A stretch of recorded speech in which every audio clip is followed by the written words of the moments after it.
Testing. Good morning, Team Colleton. Good morning. It is a beautiful morning, and I am so blessed to be among beautiful people. My name is Jessica Williams, and I will be serving as your Mistress of Ceremonies for today's Convocation. Alan Lloyd McGinnis stated, and I quote, "There is no more noble occupation in the world than to assist another human being, to help someone to succeed." As we begin the 2014-15 school year, let us remember that we have been given a noble position in this world. We are educators. No matter what our job classification within the system is, we are helping the 6,000 plus boys and girls, young ladies, and young men of the Colleton County School District to succeed. And as we help them succeed, let us remember a higher power helped us to succeed. We could not do it by ourselves. Let's unleash our thinking this school year. William Ward stated, and I quote, "Nothing limits achievement like small thinking. Nothing equals possibilities like unleashed thinking." Let's unleash our thinking for our children are our future. Today, we spotlight our children, and for the remaining 180 days of this school year, our focus should be on the children. Please rise now for the presentation of colors by the NJROTC, followed by the music teachers of Colleton County School District, who will lead us in singing the national anthem. And then please remain standing for the invocation, which will be offered by Haley Haynes, a student at Colleton County High School.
Now can we bow our heads in a word of prayer? Dear God, I ask you that you allow us to have a very productive and successful 2014-2015 school year. Dear God, I ask you to bless my peers with the mindset to come to learn and not other stuff. Dear God, I ask you to bless my teachers with the mindset and give them patience to know that sometimes kids mess up. And dear God, I just ask you to give us a productive school year. In your name I pray, amen. You may be seated.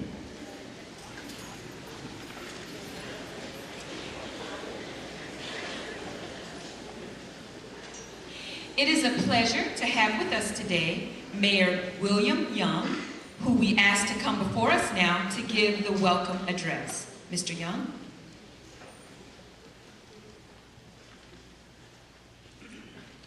Good morning. Good morning. I'd like to thank Dr. Foster for inviting me to be with you today. I want to wish you the very best as you begin a new school year. During my 32 years with the Colleton County Schools, I had the privilege of teaching thousands of children. Some of those students are now in this audience and on this stage, and I'm very proud of them and the work they're doing here in Walterboro and Colleton County. I'd like to take a moment of privilege on behalf of the citizens of Walterboro to congratulate those of you who were selected as Teacher of the Year at your respective schools. Also our Rookie Teacher of the Year and our District Teacher of the Year. I also want to congratulate those of you who've achieved National Board Certification.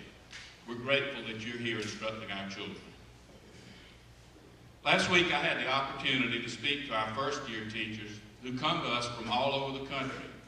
They are an impressive group, and I'm certain they're going to be an asset to our community and our profession.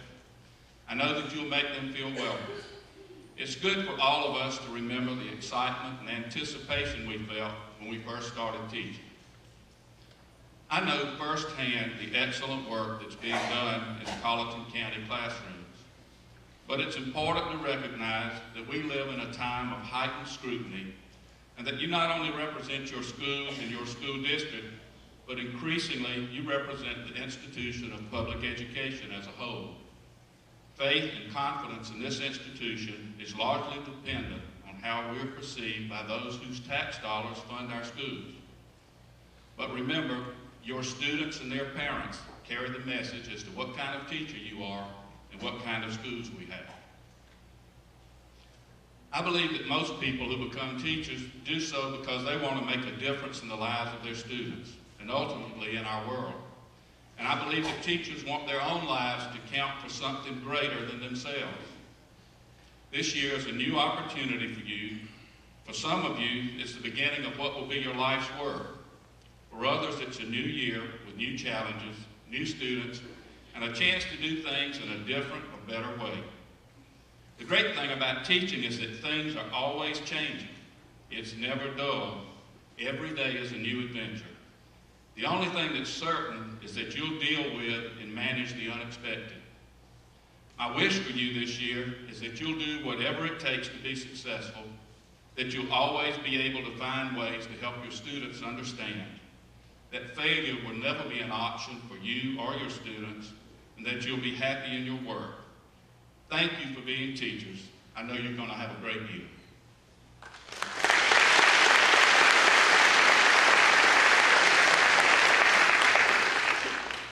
Thank you, Mayor Young, for that warm welcome. At this time, we would like to recognize any Colleton County School District Board of Trustees who may be with us this morning. Would you please stand?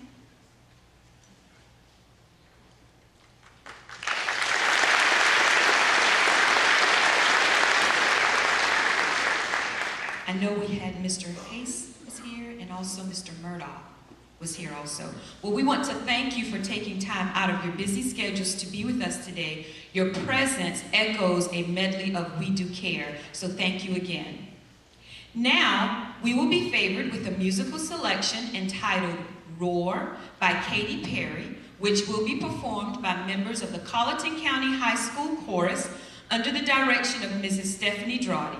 Let's give a warm Team Colleton welcome to Maya DeSantis, Carlisle Griffin, and Sierra Wallace.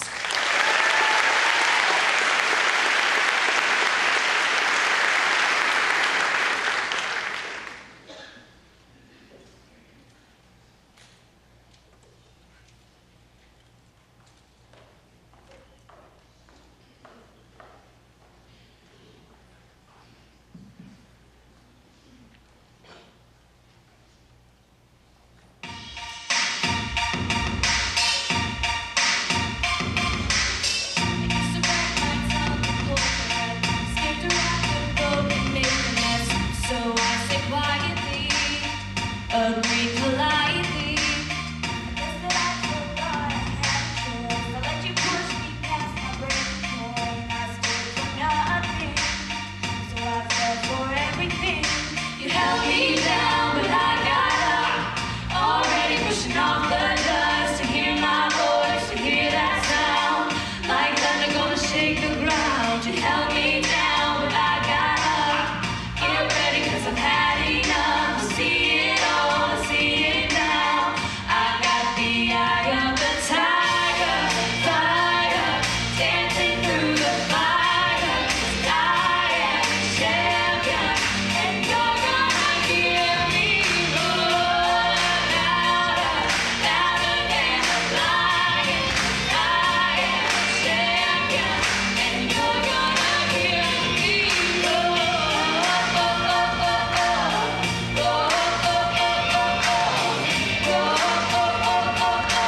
You're gonna hear me roar. Now I'm floating like a butterfly, stinging like the bee. I earn my stripes. I went from zero to my own hero. It held me down, but I got up, already pushing off the dust. You hear my voice, you hear that sound, like thunder gonna shake the ground. You held me down, but I got up. Get ready, 'cause I've had enough. I see it all, I see it now. I got the eye of the tiger, fire, dancing through the fire. I am a champion, and you're gonna hear me roar louder, louder than a lion. I am a champion, and you're gonna hear me roar.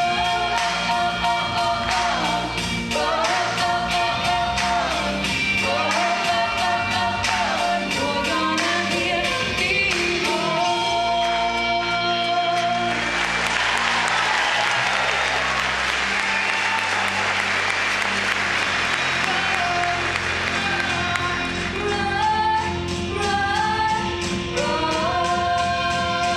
I got the eye of the tiger, fire, dancing through the fire. I am a champion, and you're gonna hear me roar louder, louder than a lion. I am a champion, and you're gonna hear me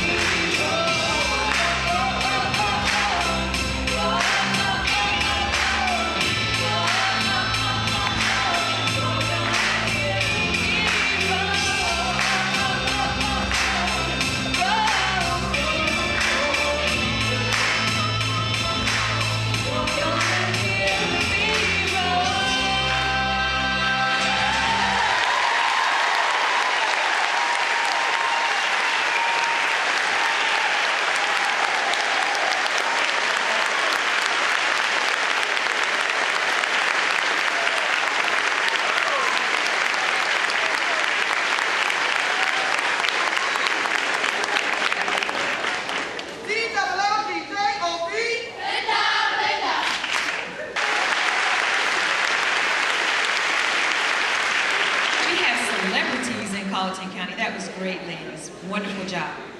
At this time, we would like to recognize, we have a board member that just stepped in. We'd like to recognize Mr. William Bowman, if you would raise your hand.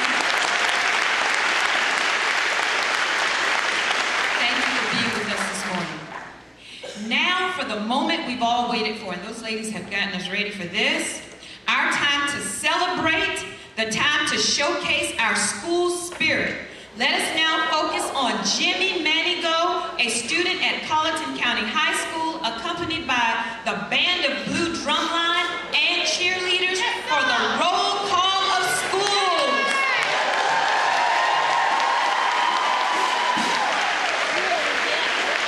How y'all doing out there? Y'all ready? Bells Elementary School, where you at? Let me hear you scream. Yeah. Black Street.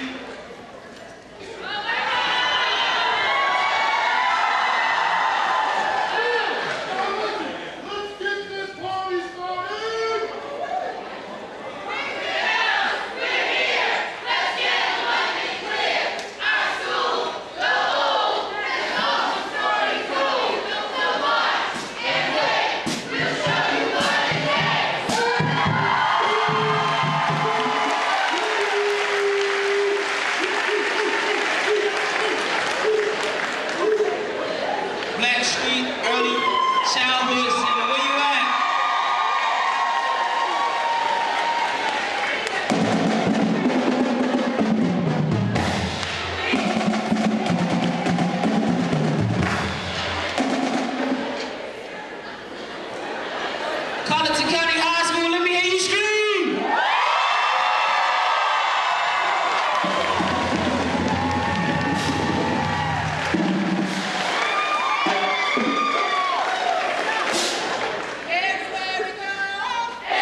Y'all can do y'all chair.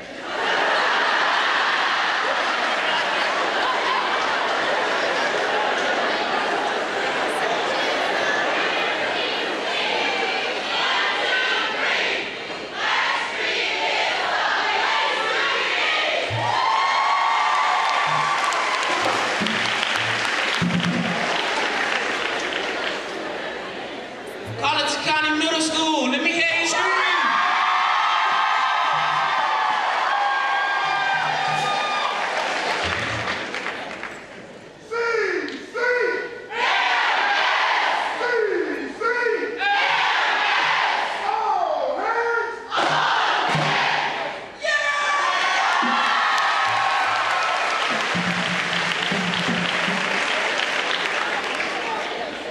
Colleton Annex Learning Center, let me hear you scream.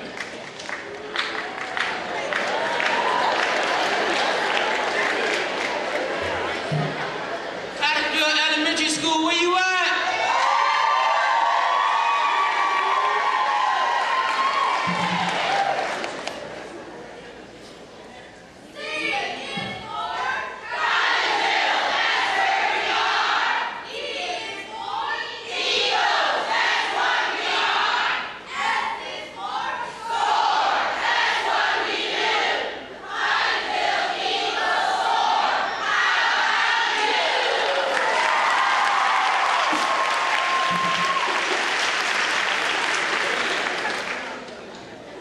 Boys Hills Elementary, stand up, where you at, where you at?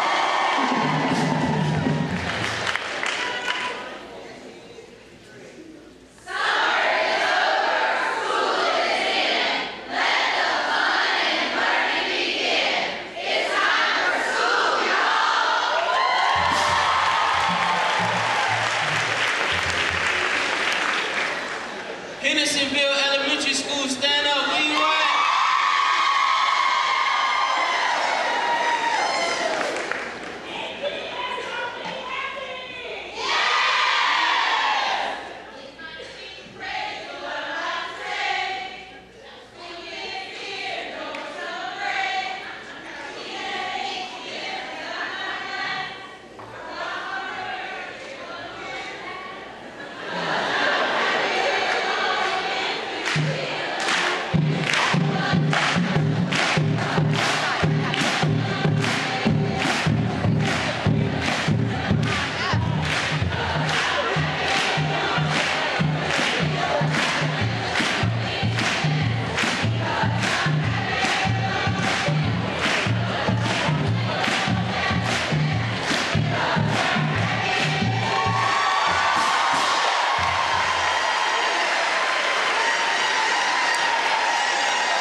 Northside Elementary, let me hear you yell.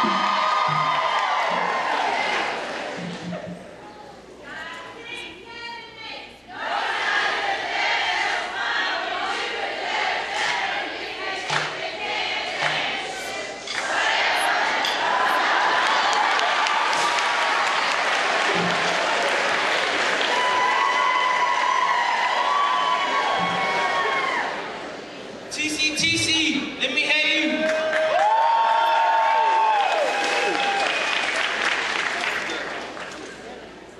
Oh, Thunderbolt! Oh, Thunderbolt!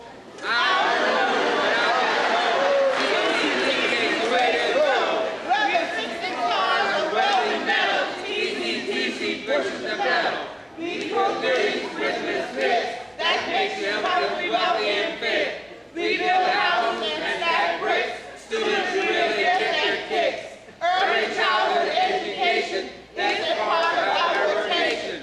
We can draw and we can design. It all comes out just fine. One last item we must mention. Our ag science will get your attention. For your career, send them here. Thunderbolt, Thunderbolt, never fear.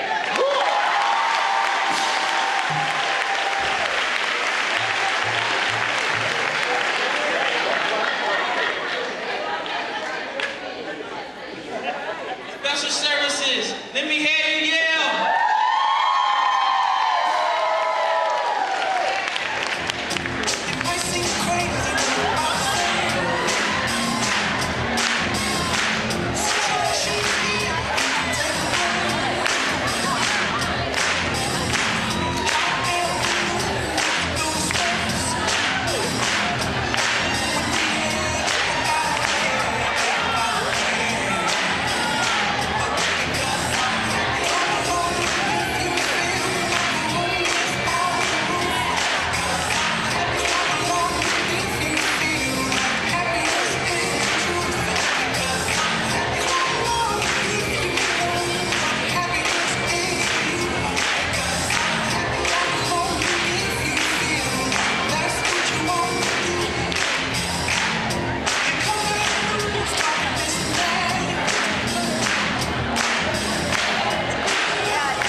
Transportation, stand up on your feet and give me what you got.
Last but not least, the biggest of them all, the district's office.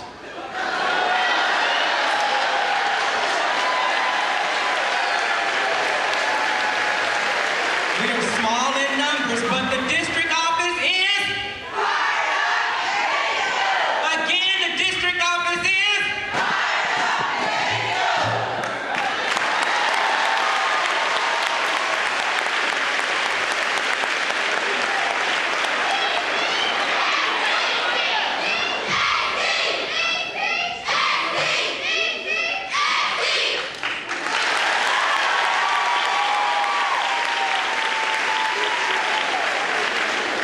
From all the enthusiasm.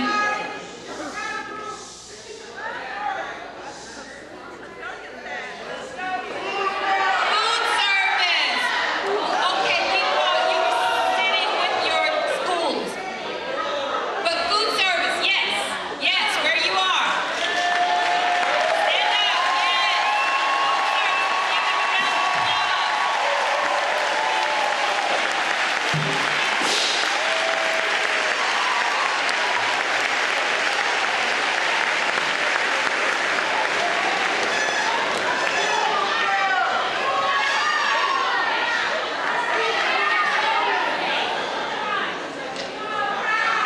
The custodial staff, where are you?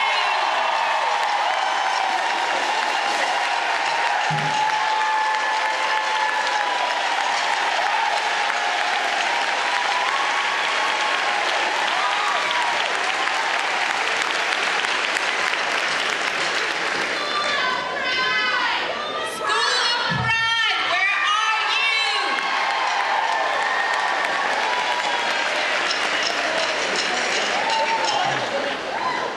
Did we miss anyone else?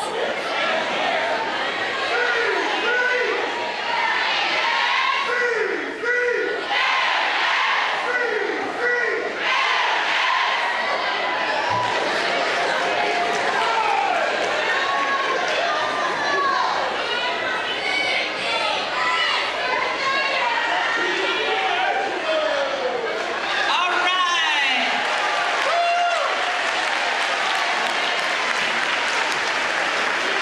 And we are fired up and ready to go. Let's say fired up and ready to go.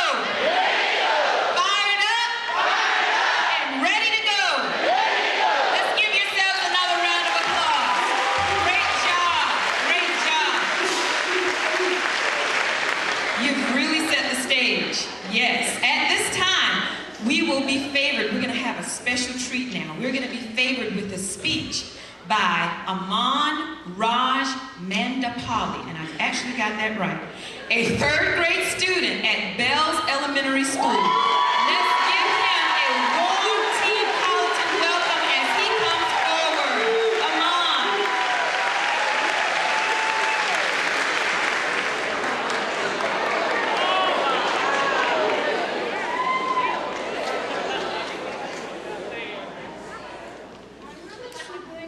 Superintendent, principals, respected teachers, and my dear friends, good morning.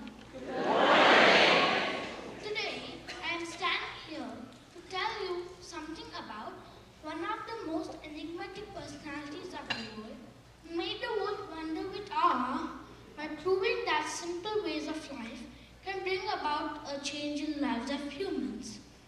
He was born on 2nd October 1869 in a small town called Porbandar in Gujarat state of India.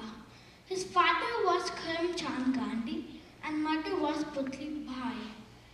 Though he was a child like us all, he grew into a man of principles and showed that the basic principles of humanity, if followed with dedication, can bring about a great change in others. To begin with, he was also a shy child like many of us at school. He had very few friends and one of them was used to some bad habits. This friend of Gandhi would smoke and taught young Gandhi also to smoke and bunk classes. He reached to a stage where he had to steal a gold bracelet of his brother to meet his expenditure. Now, all these things started making him feel guilty. He wanted to tell his father about all this, but he was afraid of him. Finally, he gathered courage and wrote a letter to his father, confessing all his bad habits. His father, when he saw the letter, just cried to himself and tore the letter and slipped off. From then on, young Gandhi vowed to not to tell lies to anyone and preached the importance of being truthful. Gandhiji taught that if you respect others, others will respect you. And if someone talks to you very impolitely, talk to them also politely, which will make them realize their mistake and feel guilty for their behavior. Gandhiji taught the world that the wars can also be won using peaceful, non-violent methods, without using a weapon or without shedding any blood. He proved this indeed when he succeeded to bring India to freedom using his principles. He was called as Father of Nation for his great services done to India and was called as Mahatma, which means a great soul by the whole world.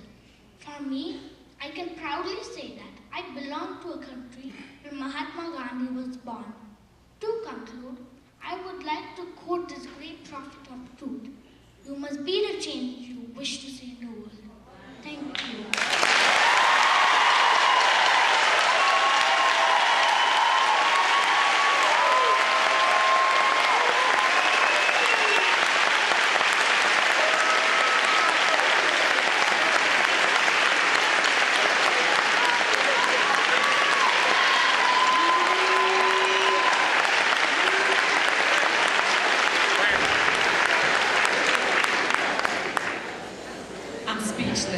That was superb. Great job, Amon. Let's give him another round of applause.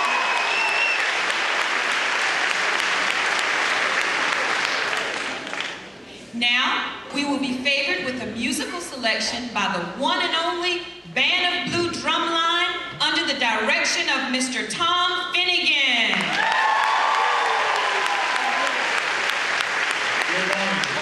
Good morning, folks. We've decided to move 4 of our drummers in a little bit close and give you a virtual experience here.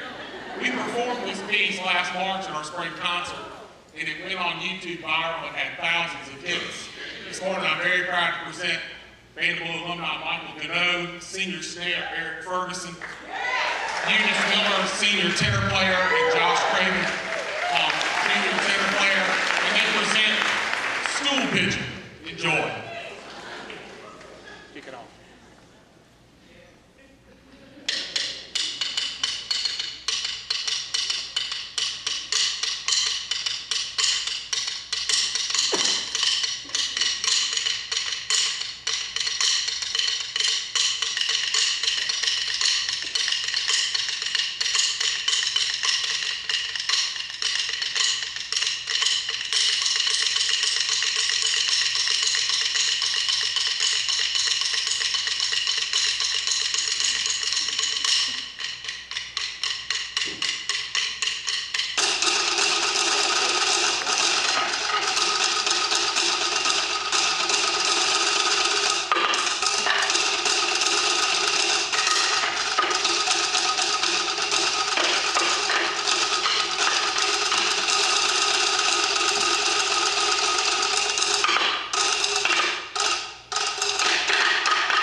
We're gonna do this right.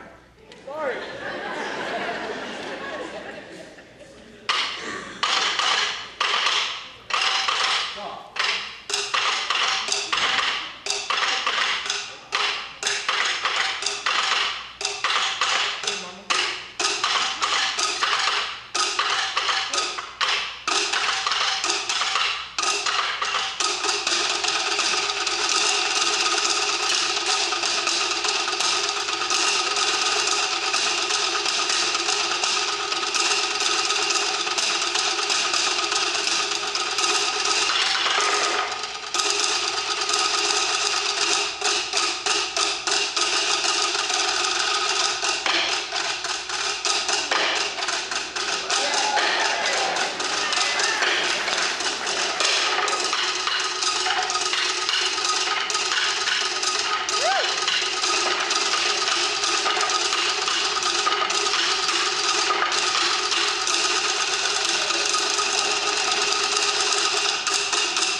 We have tremendous talent in Colleton County. That was excellent.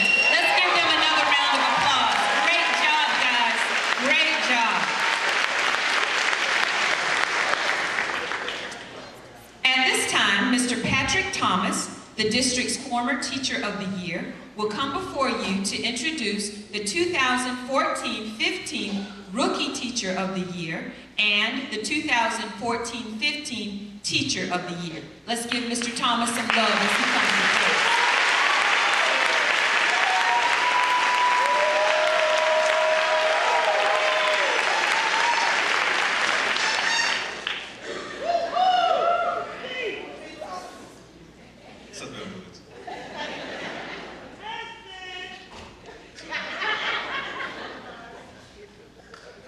T. Colleton, how's it going?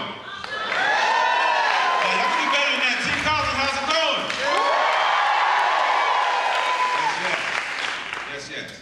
I've been given the honor, of course, to introduce to you all the Rookie Teacher of the Year and the Teacher of the Year for our school district.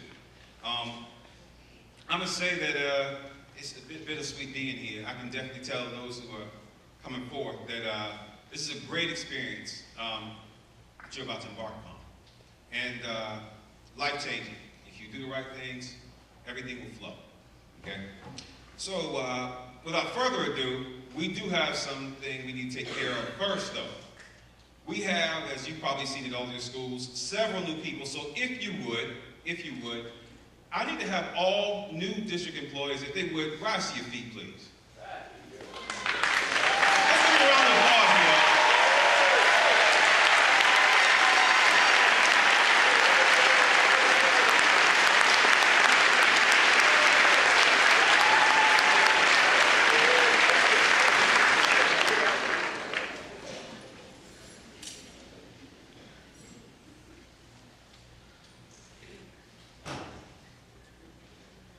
Okay, and at this time, I will be introducing you to, and if you would come forward,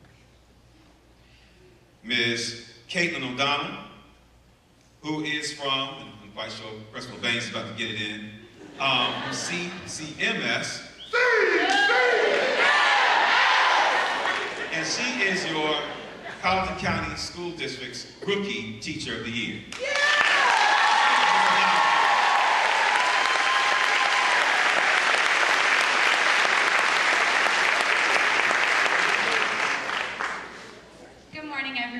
As he said, my name is Caitlin O'Donnell, and I have the privilege of teaching special education at Colleton County Middle School.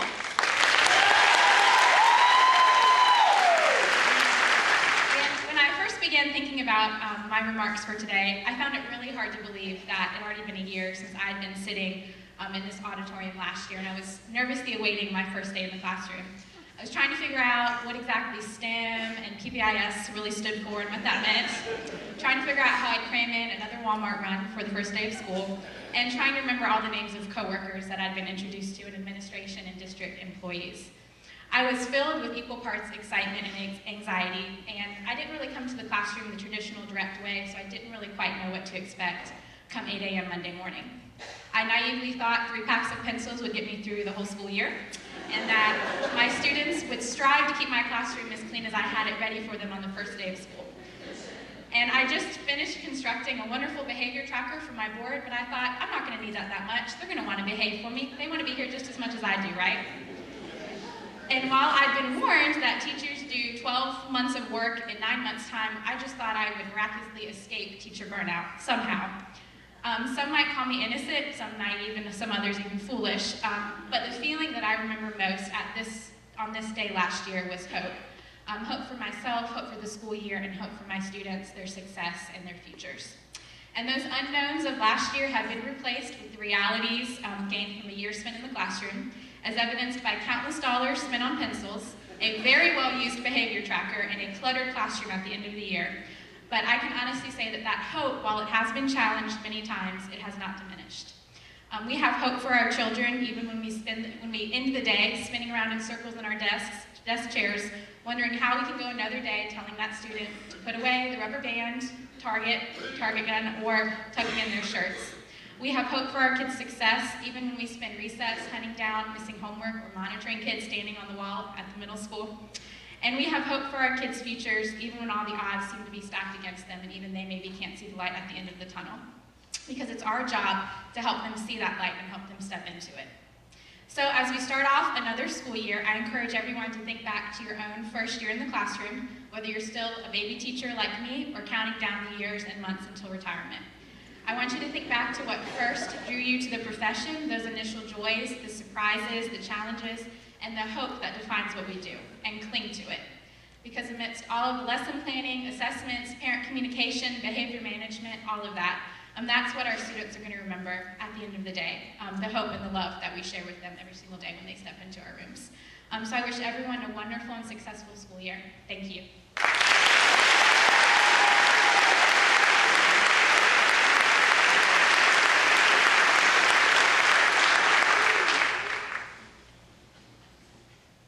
Thank you, Ms. O'Donnell. At this time, I'd like to introduce you to, or rather recognize, your other rookie teachers of the year from the respective schools. From Bells Elementary School. Bells, where are you? We have Ms. Lisa Mitchell.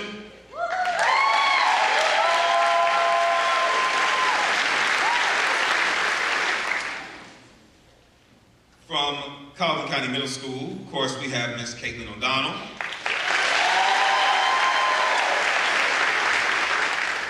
From Forest Hills Elementary School, we have Kelsey Perkins. And last but definitely not least, we have Colleton County High School, and that's Ms. Noelle Ford.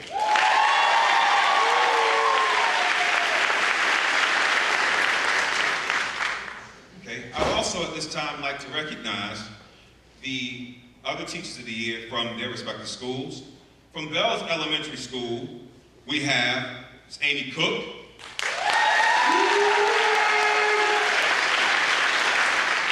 From Blackstreet Early Childhood Center, we have Rita Pangalangan. From Colleton County Middle School, we have Teresa Blankenship. From Cottesville Elementary School, we have Ms. Elisa Lemon. From Forest Hills Elementary School, we have Ms. Melanie Ritter. From Hendersonville Elementary School, we have Chastity Frazier. From Northside Elementary School, we have Karen Corbett. Definitely not least, from CCHS, we have Ms. Lydia Cullen.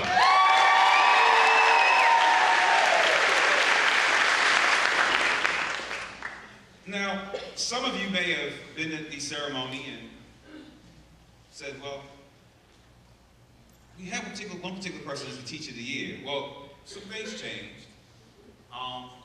We had someone who actually moved on from the district, it's Elisa Lemon, and at this time, I'd like to announce to you your Colleton County 2014-2015 Teacher of the Year.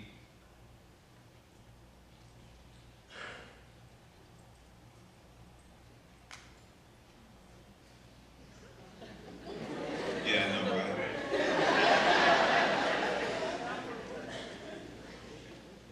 I need Northside Elementary to stand to their feet. Miss Karen Corbin.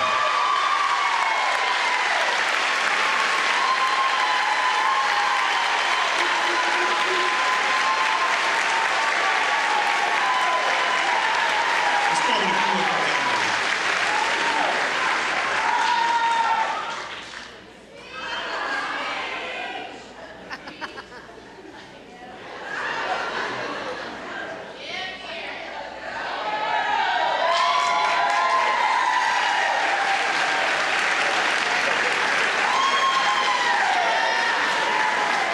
As she descends and approaches the stage, I will tell you all, going through this particular process the year before, and pretty much going through most of this particular year, I will tell you, each of the applications that are turned in, it's a very, very, very hard process to pick who will be your teacher of the year for the district. And I said it because even if no one else does or will, I've been doing this for 19 years now. It's a thankless job. It's a thankless job. So when your district recognizes you and you're picked amongst your peers, that's probably the greatest thing in the world. So I'm quite sure whether she has speech in hand or not.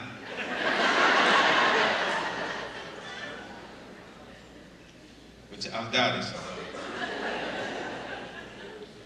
I will say this to you, going through, I can definitely say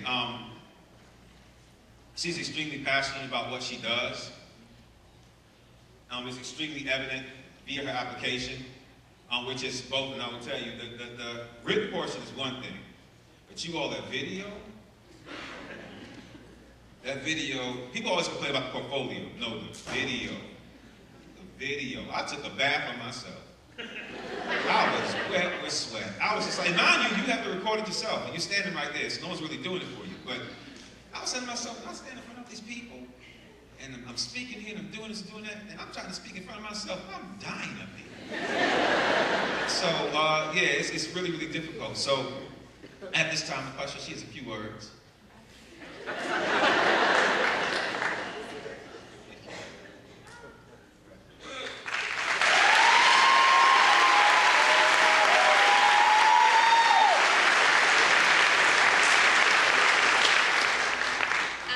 Speechless, and for me that's pretty uncommon. But I do have quite a few months to plan my payback, Mr. Thomas. So I hope you can sleep with one eye open. But I am very honored. It was very much a surprise. I don't think that I've taken a full breath yet. But thank you, and thank you, Northside.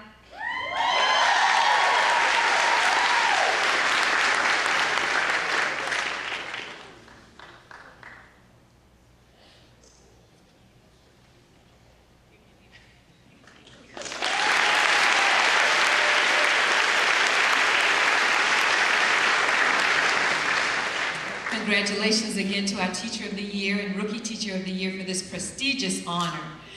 Now, we will be favored with a musical selection by Mr. Daquan Kinsey, who is a student at Colleton County High School. Let's show him our appreciation as he comes forward.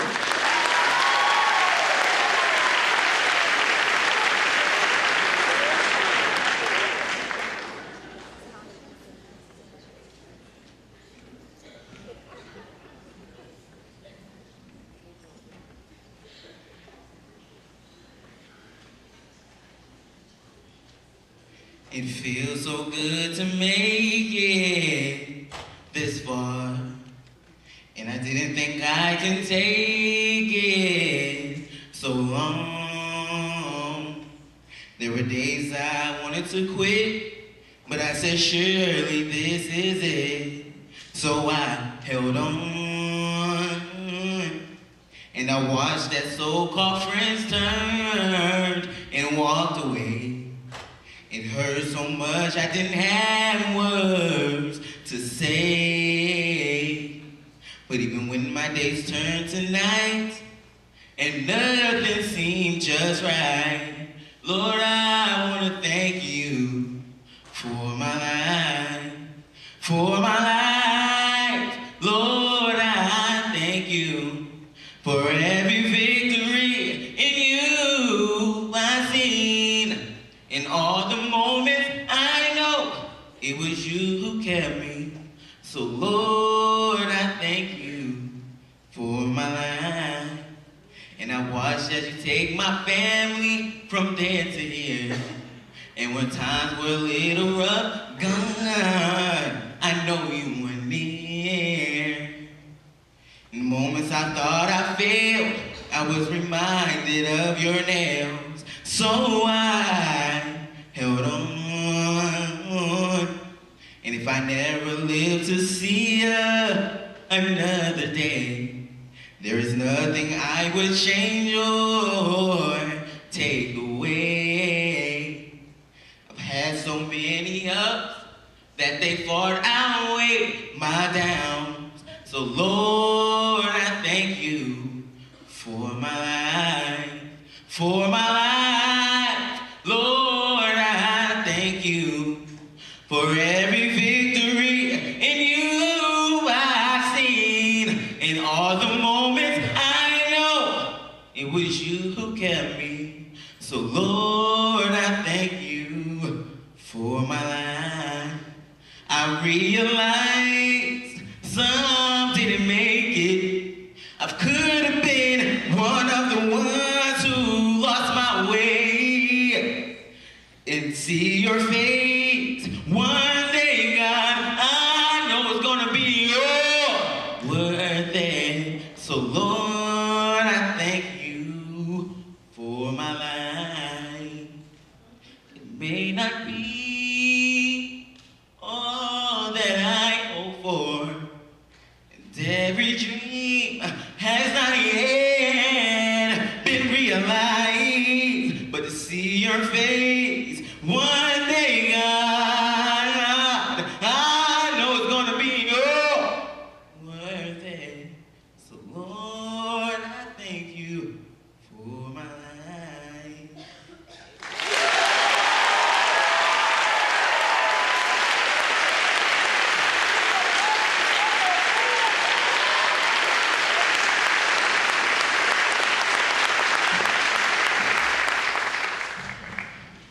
Wow.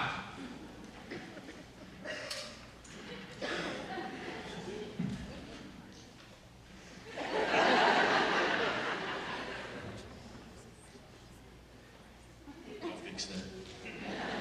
Good morning. Good morning. No, wait. Hold up. Wait a minute. Wait. Now, I sat back and I listened and I watched and I watched and I listened to everything that was going on. And first of all, give these young people, give our students a great round of applause.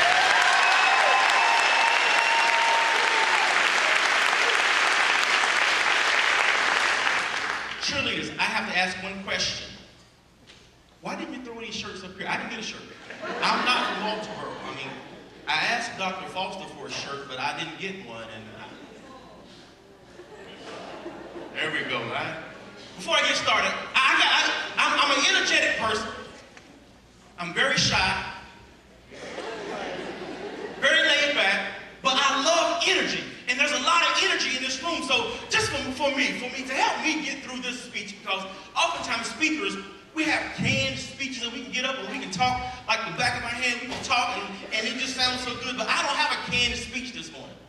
But I do have a speech that I want to give you. But before I get started, I need some energy. So for me, for everyone else around, can I hear from Bells Elementary?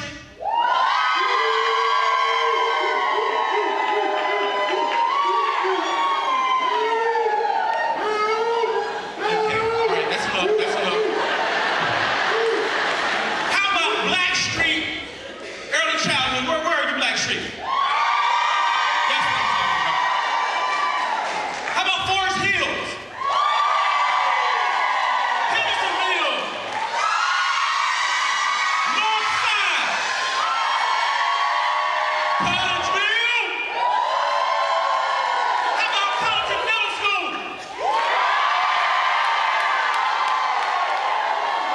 Colleton High School.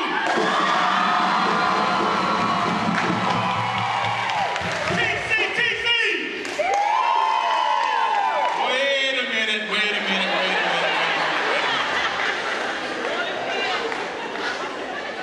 Now, I watched Mr. Hayden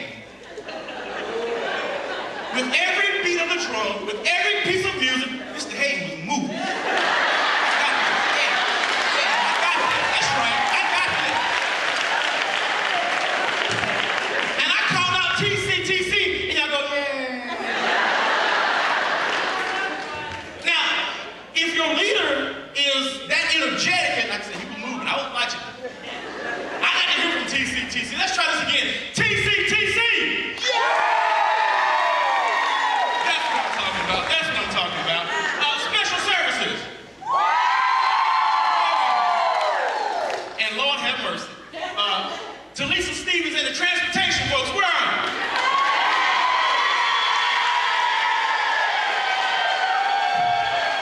I was going to go and give the microphone to Miss Stevens because she was up there going, that's right, we know who we are. If it wasn't for us, the kids wouldn't get anywhere.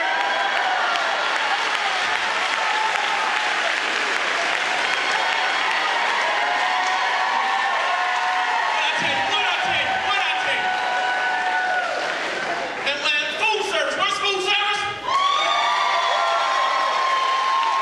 See, y'all should really make a lot of noise because if it wasn't for you, these babies wouldn't get fed. And the most important people in the district office, what a district office? Let us help the district office out, okay? The district office.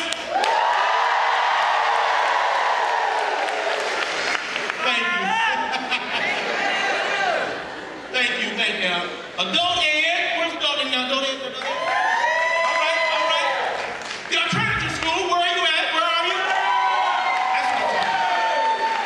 And the most important people in the school. The most important people. The custodian.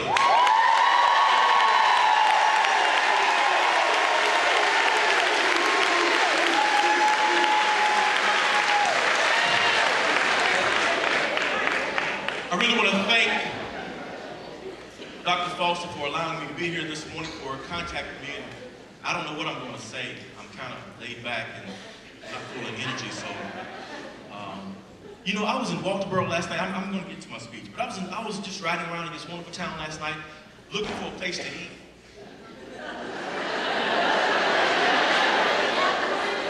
No, I haven't missed any meals. But I came across the Old House Cafe. Lord have mercy. That's all I'm going to say. I'm going to leave that alone. But I do believe that I do believe that I am with the #1 school district in South Carolina. How about that? I said I do believe that I'm in the #1 school district in South Carolina.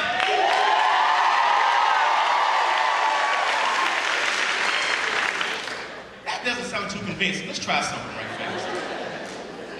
Can I have some lights on for a minute? Lights. Oh, they're back there too. Come on. There we go. I only have 15 minutes, so y'all work with me, okay? I need everybody to stand up for a minute. Just stand up. Now, I believe that I am with the #1 school district in South Carolina, right?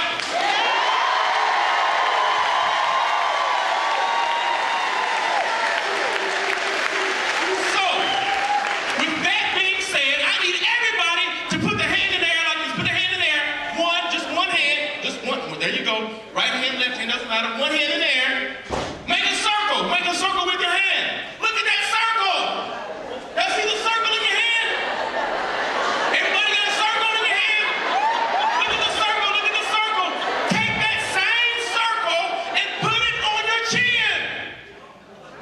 chin.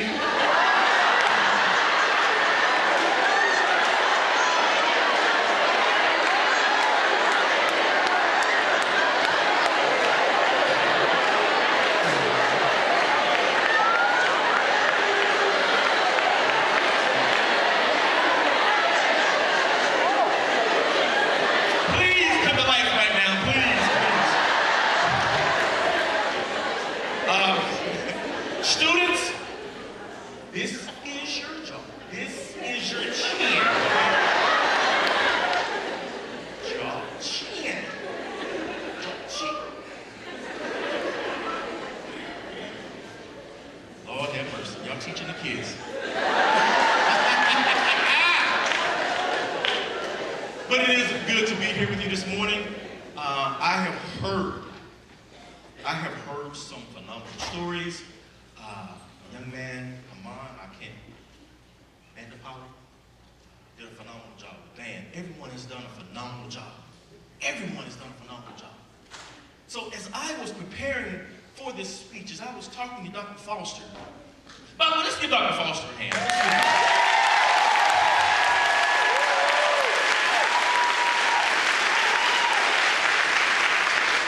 Because I know it's not an easy job, because you gotta know the chin and the I won't go there. But as I was talking with Dr. Foster and I asked him, what was it that he wanted me to bring this morning? Because I was ready to bring out one of my canned speeches. All motivational speakers have a canned speech so they can just come and it sounds great, it sounds energetic. Sometimes it's not as engaging. So as I was talking to Dr. Foster, he was giving me all these ideas, and he was giving me this, and he was giving me that. I'm taking notes, and I'm taking notes, and I'm taking notes. I'm thinking to myself, if I do what he asked me to do, I'll be up here for 2 hours. But I kind of weeded through some things, and I think I can do it in an hour and a half. Is that okay?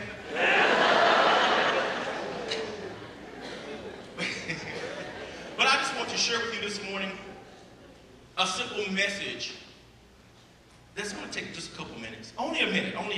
Just give me a minute, and I promise I won't be long, because life is just a minute. Only 60 seconds in it. Forced upon you, you can't refuse it. Didn't seek it, didn't choose it. But it's up to you to use it.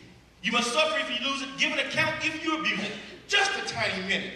But eternity is in that minute. So give me just a minute. And I'm going to talk about what's next. I'm going to share with you what's next. And I know you're wondering, where is Surratt going with this? What is he talking about when he says what's next? And when you talk about what's next, I'm looking at everyone in this auditorium. Everyone.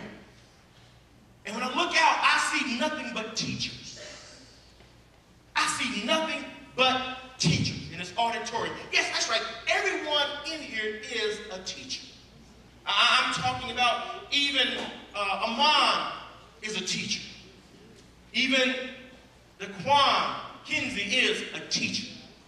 Even Kiana Mateer is a teacher. Everyone in here is a teacher, and not only are the students teachers, but I can go and I can go to the high school and look at Miles Hill, and Miles Hill is a teacher. I can go to Northside Elementary and have a talk with Bruce Williams and find out that Bruce Williams is a teacher. Not only, but I can also go to Bells Elementary and talk to Sarah Randalls and realize that Sarah Randalls is a teacher. But I can't stop there, because I can also go to the transportation department and talk to Darlene Rose and realize that Darlene Rose is a teacher. And Smalls is a teacher. Collegeville. I love Collegeville Elementary because I do this piece. I'm going to get off the track, right? But I do this piece about Eagles, and y'all was talking about Collegeville Eagles. Good God, I was ready to do my Eagle speech, but I said, no, I'll come to Collegeville and do my Eagle workshop with you. But I love the Eagles, that's right. But everyone is a teacher. And how do I know? Because a poor teacher will complain. A good teacher will explain.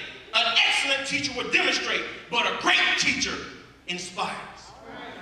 How many of you know that you are a great teacher?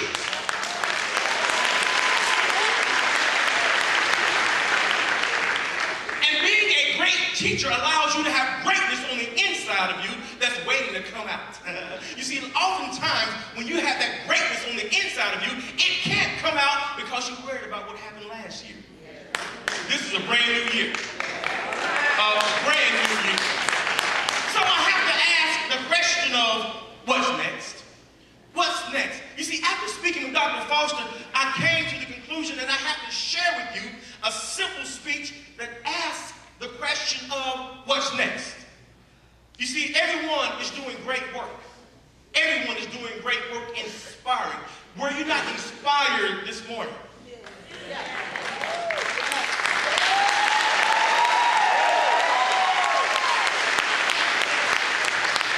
Let me try this again. Were you not inspired this morning?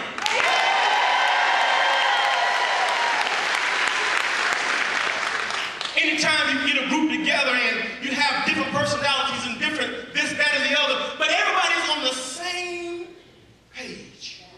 You're inspiring one another. Whether you're in the classroom or whether you're cleaning up the classroom or whether you're feeding those that's coming out of the classroom, everybody is on the same page because we're inspiring one another. We're inspiring one another. And I just want to come with you this morning and just share with you that you are an inspiration to everyone you come in contact with. You are an inspiration to everyone that you come in contact with. And I'm going to share with you what it takes to have a successful school year. But not only asking the question of what's next, but I'm going to answer it as well. In my book, 3 Weeks to a Focused Future, which I will have on sale afterwards. In my book, 3 Weeks to a Focused Future, one of the first things that I ask people to do is to reflect. You reflect on the past. And when you reflect on the past, it should help propel you to a better future. When you reflect on the past, you're looking at what was, but you're thinking like, I know what was, but what's to come is a whole lot better. I know what happened last year, but this year is a whole different game. I know what I went through last year. I know what the students did. I know how I was treated. I know this, that, and the other, but this is the new year. I'm reflecting on my past, but it's propelling me to a better future. And as I begin to think about all of you teachers and begin to think about what's next, the first thing that comes to mind is the word commitment. How many of you are committed to a new school year? How many, not to a new school year, but how many of you are committed to a successful school year?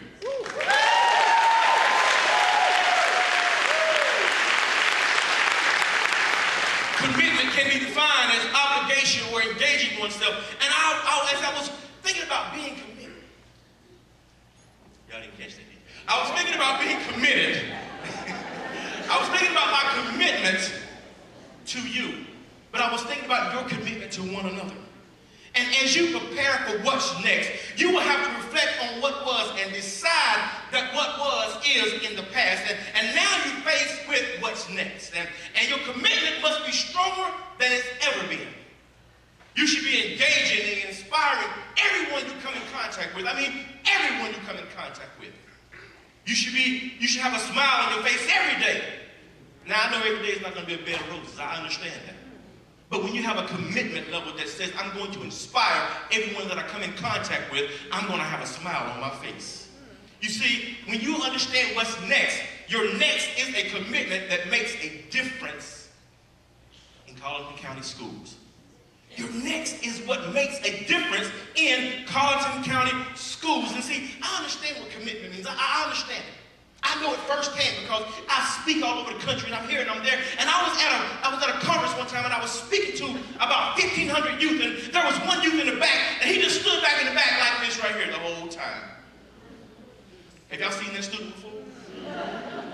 Do y'all know that student? He's in the back like, I'm just chilling, waiting for you to shut your mouth so I can get on about my business. The whole time, I'm up here, I'm at 110 miles an hour. I'm doing my thing. I had it going on. Y'all understand what I'm saying? I had it going on. I had it, y'all don't understand. My swag was on point, I'm telling you. I was Gee, I'm sorry, I can't go there.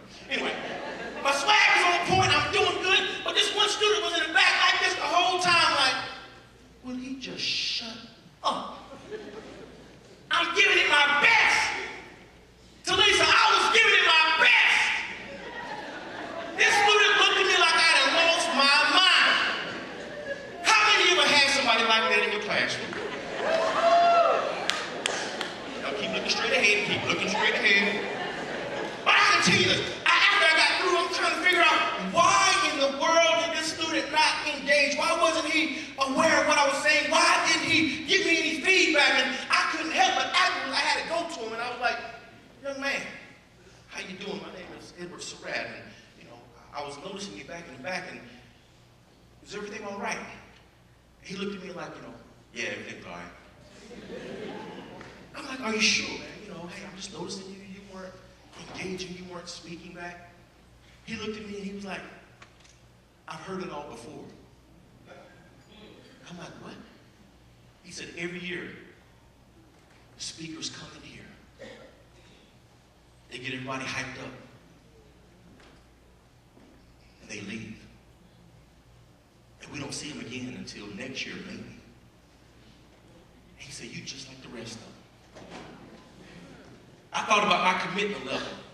He said, I'm just like the rest of them. He looked at me in my face. He said, when are you coming back?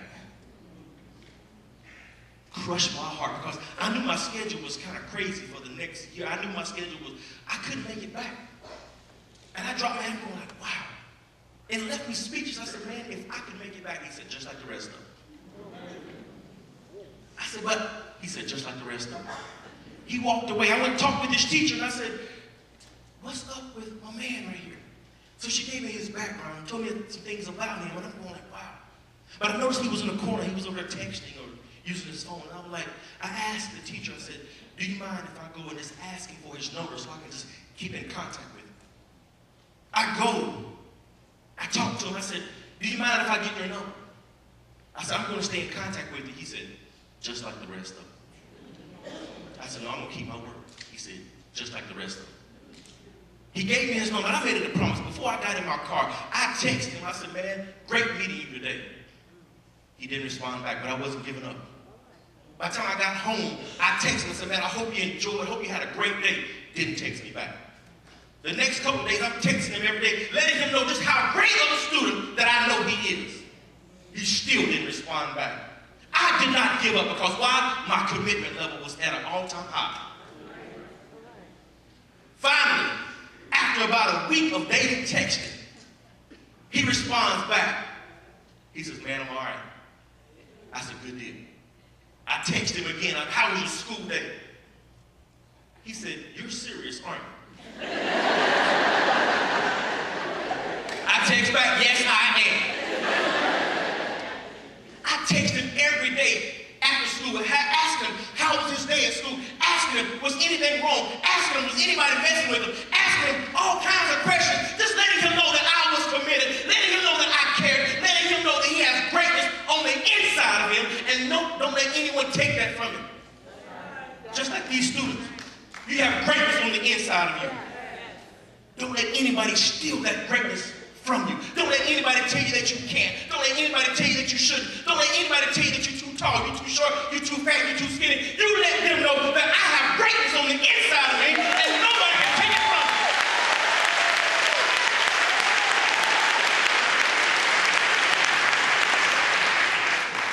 I'm proud to say, after 4.5 years of texting, I was able to go back to the school a couple times a year and visit with this young man. His teachers told me that his grades had just increased like crazy. They said his attitude has changed. They said, Mr. Surratt, what did you do? I said, I showed him that I cared. And I'm proud to say today, on August the 15th, on tomorrow, he will be checking into North Carolina Central University in Durham.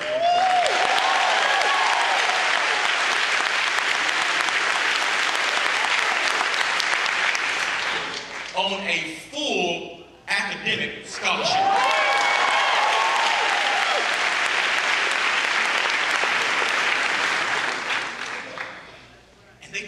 he wouldn't amount to anything. They told him he was going to end up just like the rest of his brothers and sisters, locked up, messed up, mixed up. They told him he wasn't going to amount to anything. But his attitude changed. Why? Because of one person's commitment. That one person is in this room right now. You can make a difference in the lives of everybody you come in contact with. You can make a difference in the lives of everybody you come in contact with. How committed are you? If you're here just to get a paycheck, you might as well go ahead and leave now.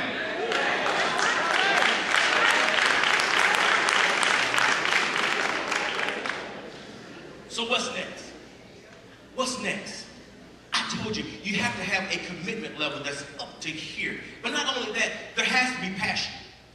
There has to be passion. Passion can be defined as a powerful emotion. You have to have passion. And I told you that you are teachers, and you're great teachers, and they're great teachers that inspire, but you inspire with passion. Think about your favorite teacher.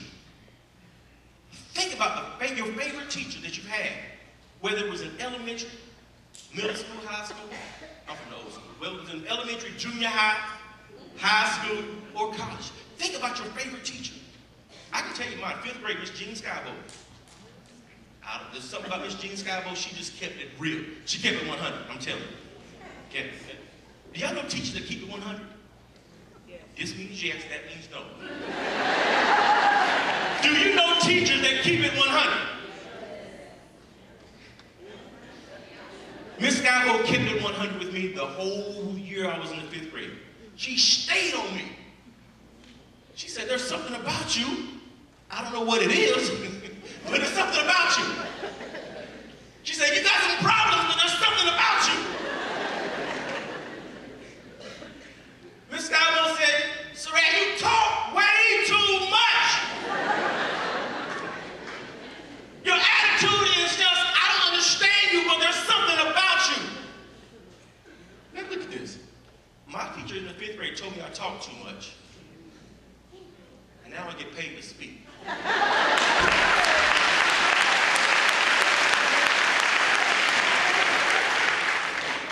But teachers have passion. Teachers have passion. Is it your passion to inspire? Not just to sit in the classroom and teach all day long, but you should be passionate about inspiring that youth, and passionate about inspiring everyone you come in contact with, passionate about inspiring them to go to the next level, passionate about inspiring them to do their very best. Are you passionate about what you're doing? Are you passionate about teaching? Are you passionate about inspiring? Are you passionate this morning?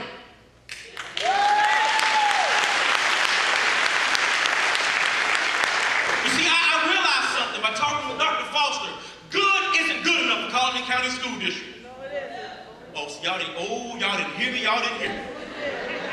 I said good isn't good enough for Colleton County School District. You see, I don't do average. I'm not an average person. Why? Because there's greatness on the inside of me that's just waiting to come out. Every day I strive to better myself, and that's the kind of passion that I have. Every day you should strive to better yourself. That's the kind of passion and commitment that you should have. That same passion that if you go to the district office and you see Dr. Foster, he has a passion about what he's doing to inspire you. Not only that, but you should be able to go to the district office and see Christine Strober, and she has a passion about what she's doing. Y'all look at me going like, wait a minute. Does Dr. Foster have that passion?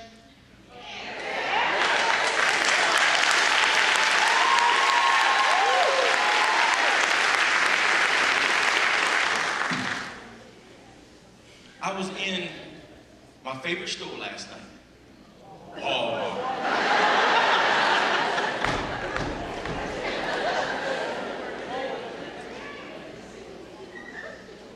I was in Walmart, and I was talking to someone, and they knew I wasn't from around here. I don't know how. But the lady looked at me, she said, are you a truck driver? And I'm like, she said,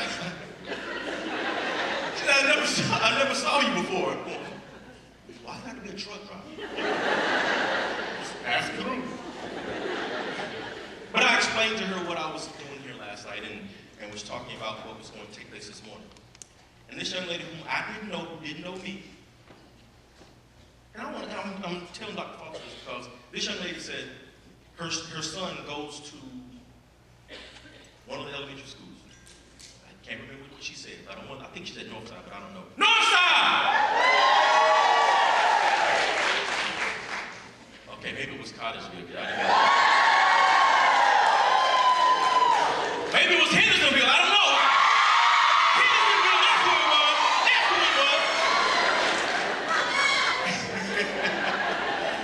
But this young lady was talking about how the atmosphere has changed.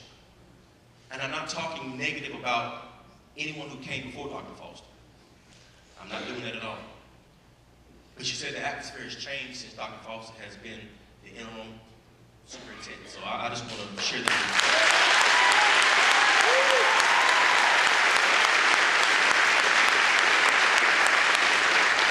She spoke highly of the school district. But that's the passion that should come out.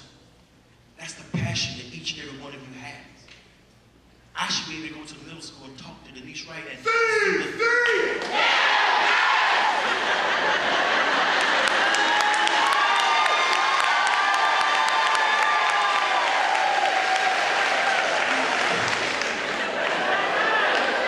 you know, I've been waiting for y'all to catch on. When I call out a school or call out a teacher, I've been waiting for y'all to catch on. And I would have to know, it would have to be Principal Baines.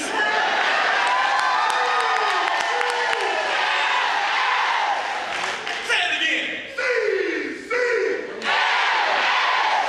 It's all right. That's the passion that I'm talking about. That's the passion that I'm talking about. That's the passion that I'm talking about. And each and every one of you has that passion on the inside of you. Each and every one of you has that passion on the inside of you. But is it coming out? Is it coming out? Is it being shown? Or are you just going through the motions? Are you going through the motions, or are you letting people know I'm passionate about what I do? I'm not just a bus driver.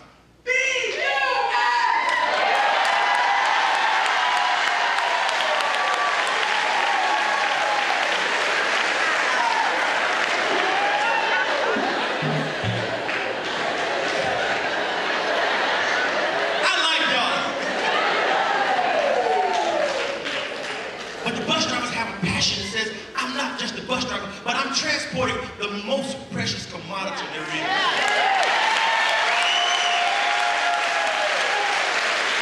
I'm transporting tomorrow's doctors. I'm transporting tomorrow's lawyers. I'm transporting tomorrow's teachers. I'm transporting the next president of the United States. I'm transporting future leaders. But it doesn't stop there, because the passion doesn't start just when the passion starts when they're picked up, but then when they're let off. Someone is there to greet them. Whether it's at Northside. Wait, whoa. Stop. Did y'all hear that? I said, whether it's at Northside, one person. Yeah. Okay, let's try this again. When the transportation folk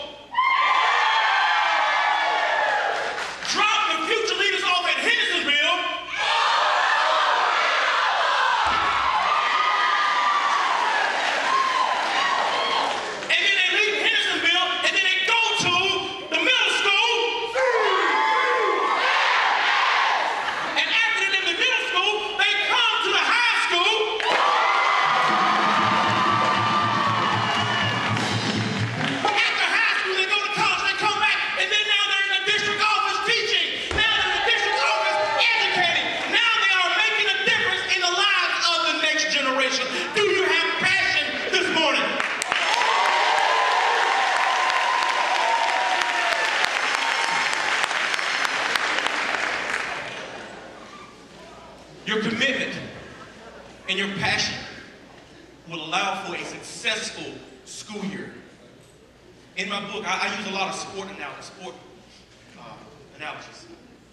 In my book, I talk about the hurdle in track and field, how he has to have this timing right to jump over each hurdle. How he has to have the correct training, the proper ability to jump at the allotted time. And we know what happens. If you don't jump at the right time, if you miscalculate your jump, you're going to fall and ultimately lose the race. But I am certain that Colleton County School District has what it takes to jump each hurdle to make this a successful school year. You see?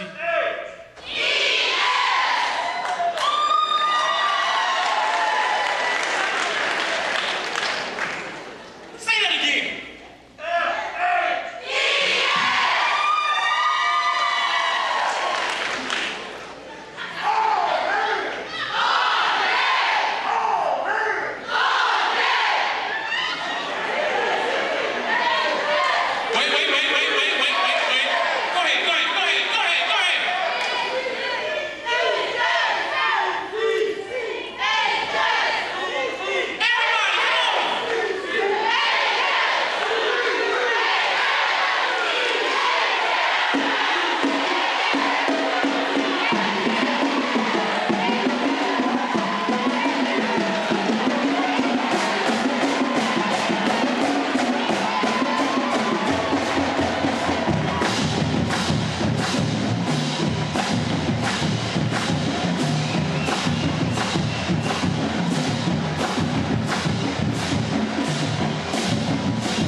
Cheerleaders are in place. Now we've talked about commitment and passion. I want to hear some energy. Let's hear some energy. Come on, let me hear it.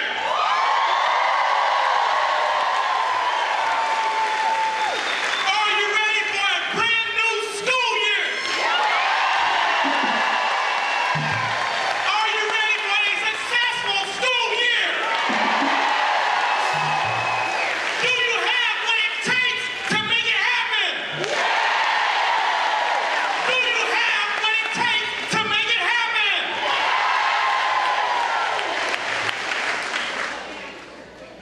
Okay, I'm not through.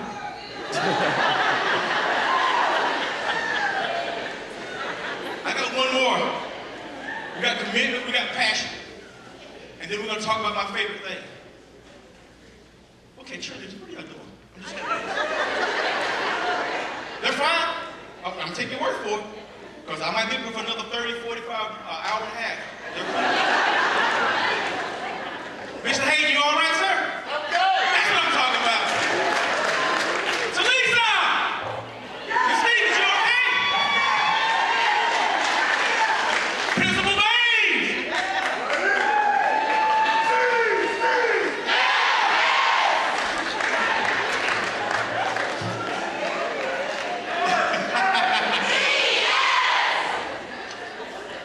Let's go, Cougars!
It makes a difference.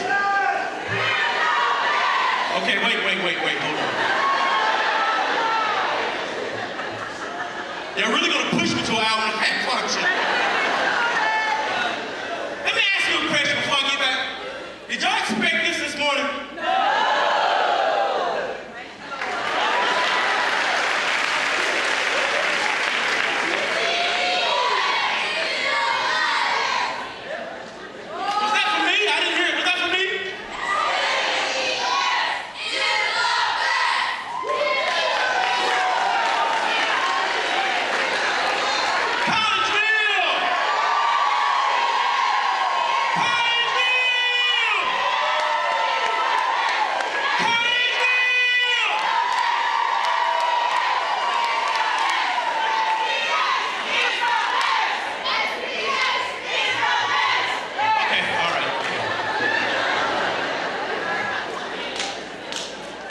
Invite me back, I will come and do my Eagle workshop for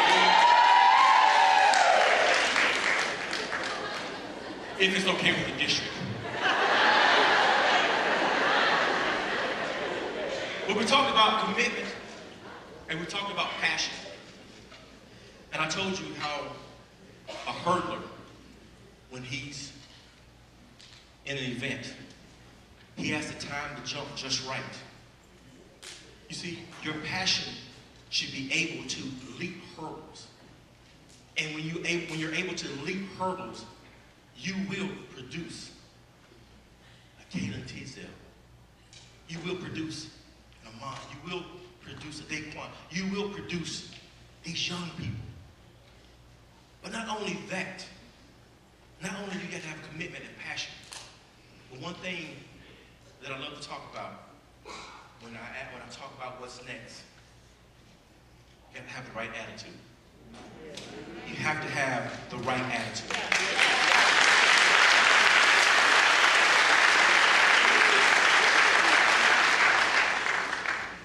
The attitude can be defined as how you act. This is simple. My tagline is your altitude will have no ending if your attitude has a positive beginning.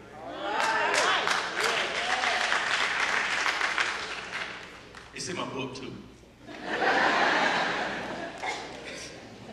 But it's all about attitude. It's all about attitude. Which attitude do you bring to school each day? Which attitude do you bring to school each day? Is it the attitude that says, I'm going to inspire everybody that I come in contact with? Is that the attitude that you bring each day? Don't say you try. Don't say you try. Make up in your mind today that that's what you're going to do. You see, when you try something, make up in your mind that's what you're going to do. Each day, I'm going to have the right attitude that's going to inspire.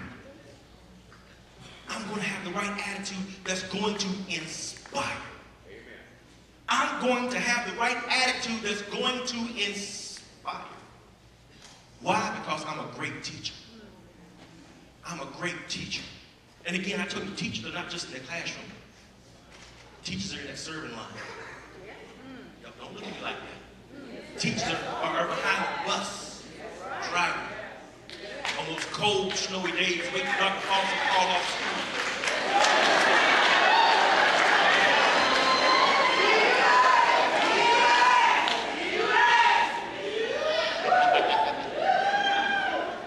But your attitude has to be right.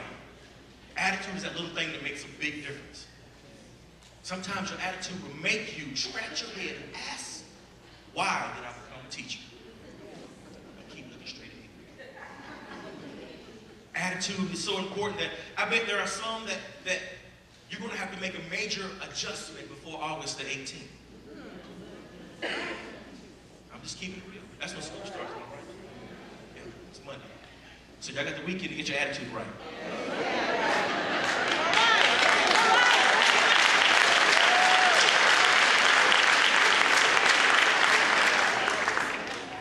Daquan didn't want to come to school and have to put up with nasty attitudes. Mom doesn't want to come to school and have to put up with nasty attitudes, do you, Mom? He's an I got greatness on the inside of me. Why do I have to put up with a nasty attitude? You have to be in position to have the best attitude that you can possibly have. You have to be in position to make sure that you have a smile on your face every day. I don't care what's going on the inside of you. I don't care what's happening on the outside. You can have an attitude that says, I'm going to change somebody's life today.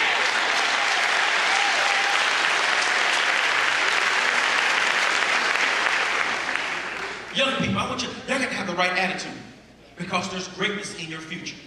There's greatness in your future. I don't care what you're going through. There's greatness in your future. I don't care if your brothers and sisters are doing all kind of deviant things. There's greatness in your future. I don't care if you can't find your father with a roadmap. There's greatness in your future. I don't care if your mama is on the corner. There's greatness in your future. And don't let anybody tell you anything different.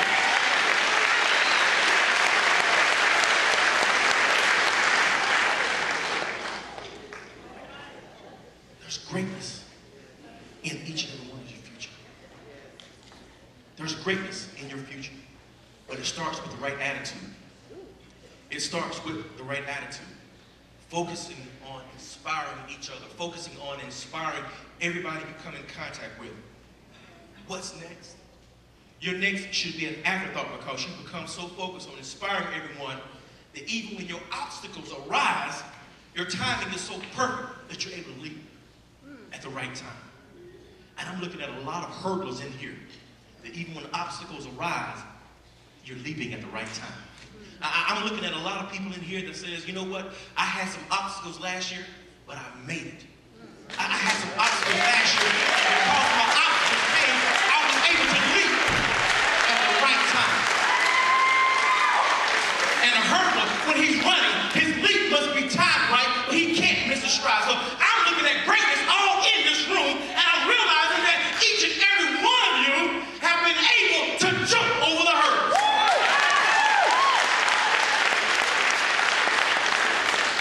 Why? Because there's greatness within each and every one of you.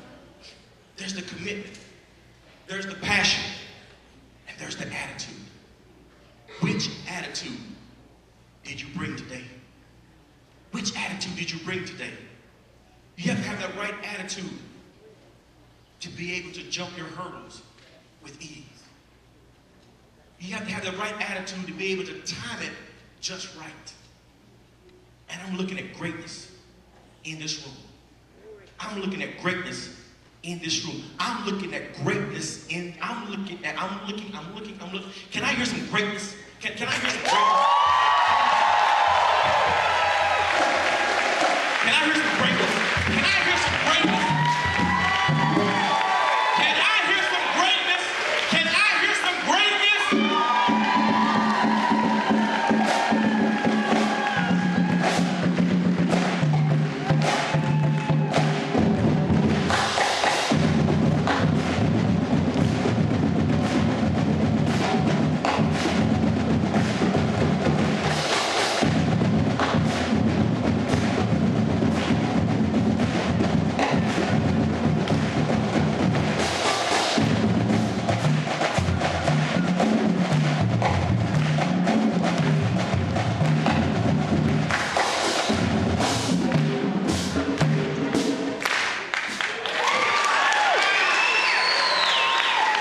Yes, there's greatness in this room.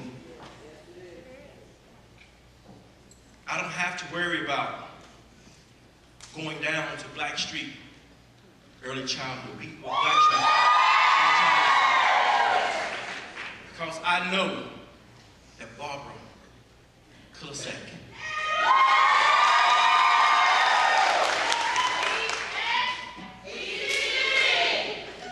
Okay, let me help you out with something right fast. I am getting ready to close, and I'm going to be mentioning schools. When I mention your school, let me hear some noise. All right. Okay? We got that. We're clear, right?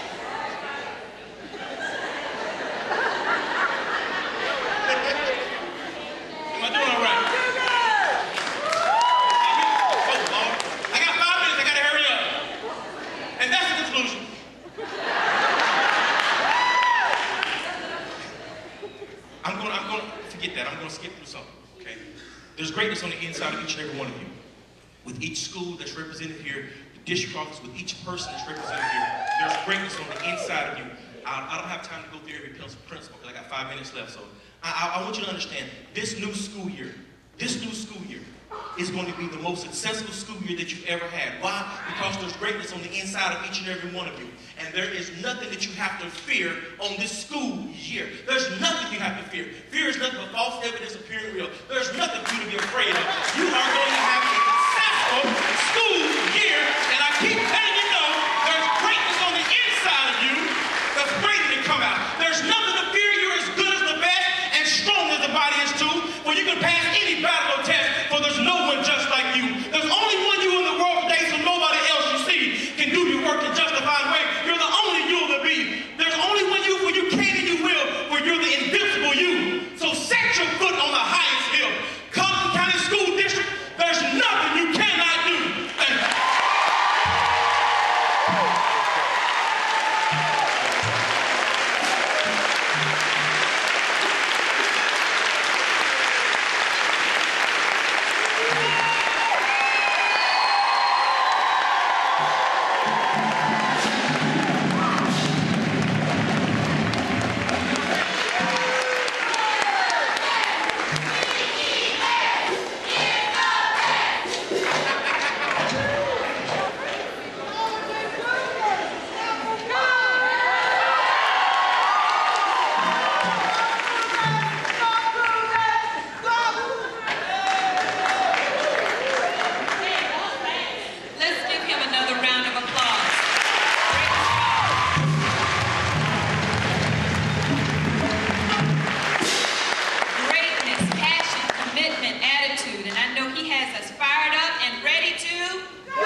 Before the finale of this wonderful celebration today, we're going to ask our cheerleaders to fire us up again.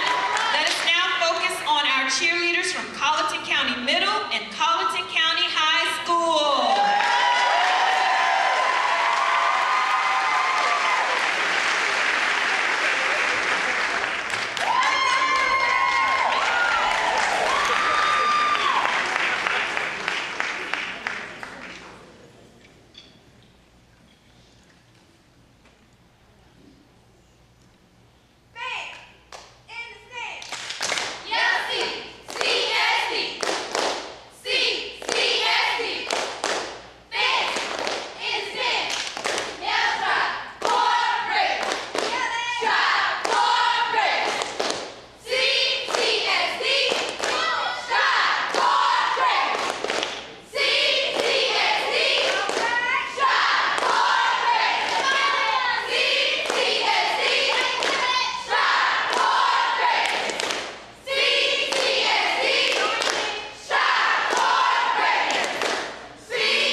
Colleton County School District's Interim Superintendent with words of encouragement for the 2014-15 school year, Dr. Franklin L. Foster. Let's give him a warm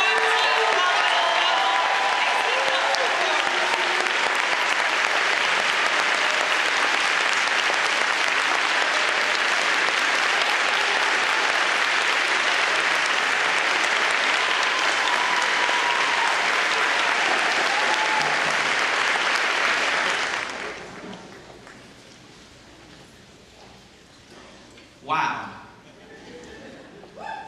Never in a million years would I imagine that I would be standing here as the superintendent of Colleton County School District. Wow.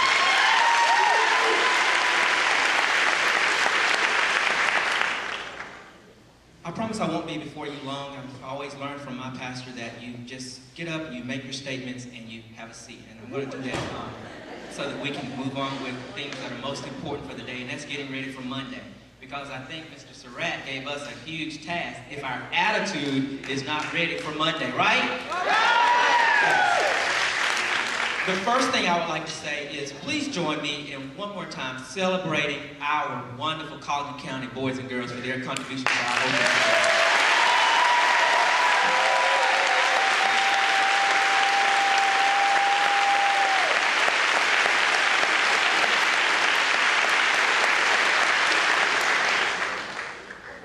I'll tell you, when I started thinking about how do I plan for a staff development for almost 900 employees and be inclusive of everybody, I could not have done it without the hard work and dedication of a planning team.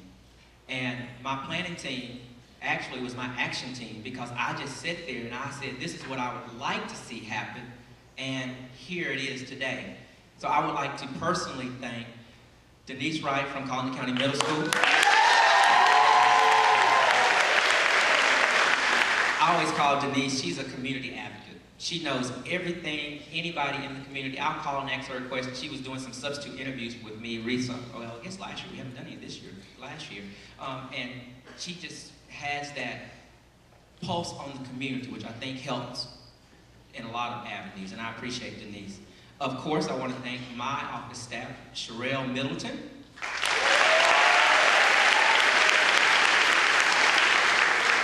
She may be quiet, but she's mine. Lakia Chisholm.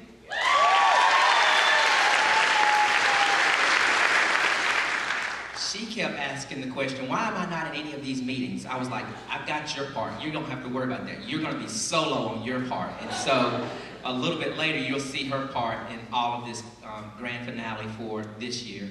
And then, of course, Chris Strobel.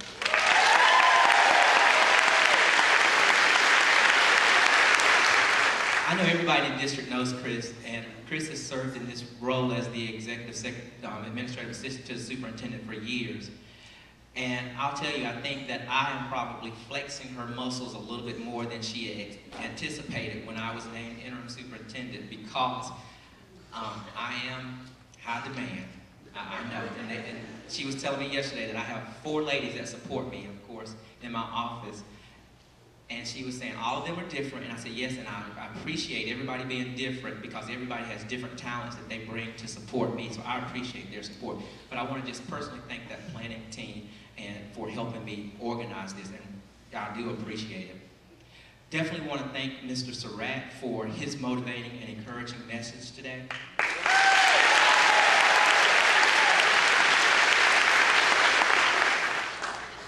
You know, you never burn bridges. That's what I've learned. You never burn bridges. Mr. Surratt and I met each other, and I may have we tried to come up with when we actually met, but I was a customer service manager at his favorite store, which is? Walmart. I was in college, our customer service manager, and he was working at one of the car dealerships, a manager there in Gaffney, my hometown. And he came in, and I mean, in the same type of energy and excitement that he had today, that's how he was when he came to Walmart. Everybody would love to see him come, because if you're having a down day and a customer's not on your nerves, you know how sometimes that may happen. He would just uplift you, and he would leave, and his spirit would stay there with you for some time. And I just want to thank him for coming and sharing that message with us today. When I talked to him about coming today to present to our staff and give us a message, we talked about a lot of the challenges that we faced over the course of the last almost a year, over the course of the last year. And he asked me, what did I want him to say to the staff? And you know, I didn't want it to be one of those canned speeches that he says he has in his book, a briefcase that he could just bring out. I wanted it to be something tailored to our district. And we have experienced a lot over the last year. But the great thing about it is that that's behind us. We're moving forward. I started moving forward the day that the board asked me to serve as acting superintendent. Then they asked me to serve, they asked me to serve as acting superintendent for 1 month. Okay, I'll be glad to do whatever you need me to do. I'm here for the team. Then they came back and they said, would you serve to the end of the year? I'll be glad to do whatever you need me to do. I'm here for the team. And then it came back and said, would you mind serving for the 2014-15 school term? And I'm like, anything you want for the team. And you know, when you're thinking about something for a month, you're like, well, a month I can do it. I really don't have to do a lot of planning or do anything. There's things that need to be taken care of, but it wasn't a lot. Then you start thinking about for 3 months and you're like, well, I gotta get busy. I gotta start thinking about things. But then you start thinking about for 12 months and you're like, oh my God, what am I gonna do with these people for 12 months? But I'm telling you, it's been a journey, but it's been an exciting journey. And I'm just gonna briefly share my what's next story, because that's where I started talking to him, because when I was named acting superintendent, several of the employees that were here when I joined 2 years ago came to me and said, what's next? They remembered my what's next story. And that inspired me to want to move forward and do the right things, because that meant that 2 years ago when I stood here and I shared with the group that was here my what next story, they remembered it. And if somebody can remember something and they start bringing it back up to you, that means that you made an impact on that person. So I've made an impact on some people that, quite frankly, I didn't even know their name. I was just like, okay, thank you. Some of them I knew, some of them I didn't. But I mean, I knew the faces, but I may not have didn't know the name. And so I made an impact on people. Wow. But I always like to say, now I can say this. When I was born, I was a statistic. I'm 42 years old today, and I'm superintendent. For a year, just for 1 year. And we'll see how the future holds, but just for 1 year right now. And when I say I was a statistic when I was born, let's go through it. Because research says that I'm an African-American male. I was born to a single-parent mom. I was retained in first grade. And I was raised in what we call poverty. That's just 4 things right there that shows I'm a statistic. So statistics says that I should not be standing here today. Well, just to kind of give you a brief history of my what's next story. When I was in first grade, I was a little bit rambunctious, I must say. The one thing that always sticks out in my mind is one of my experiences when I would be in my teacher, who was Miss Hatcher, she would come and tell my mom, he doesn't use the bathroom where he's supposed to use it, he uses it on other people. And that infuriated her. She didn't like that. And she was like, I don't know what to do with him. And you know, we probably have said that, we probably have heard parents say that, I don't know what to do with him. Well, and then of course, you know, I would always be sitting back in the corner by myself while everybody else was engaging in other things, but nevertheless, I was retained in first grade that first year because I was not prepared to move on. Fast forward to 4th grade, I met a teacher, Miss Judy Horton, who did all of the things that Mr. Surratt talked about today. She was committed to education. She had a passion for education. And not every day did she come in with the right attitude, because sometimes that attitude, I'm like, who is this lady? But she bonded with me. She made that connection. So I had already been in school for 2 first grade teachers, a 2nd grade teacher, 3rd grade teacher. So I'm 4 years into school, and I don't make that connection with an individual until my 4th year in elementary school. That's scary. Well, I don't think she realized until some time ago, a long time ago, that she made that impact on my life.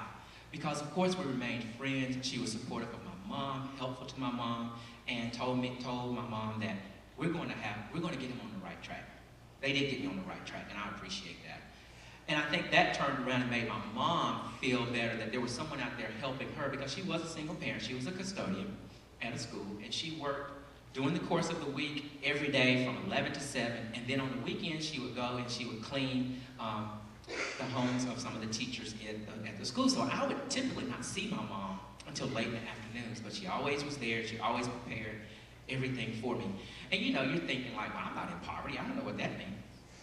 Well, then when I started, when I was old enough to start filling out my mom's income taxes for us, I started realizing, God, we don't make any money. She doesn't make any money. How do we make it on this, this little bit of money? But she made a way.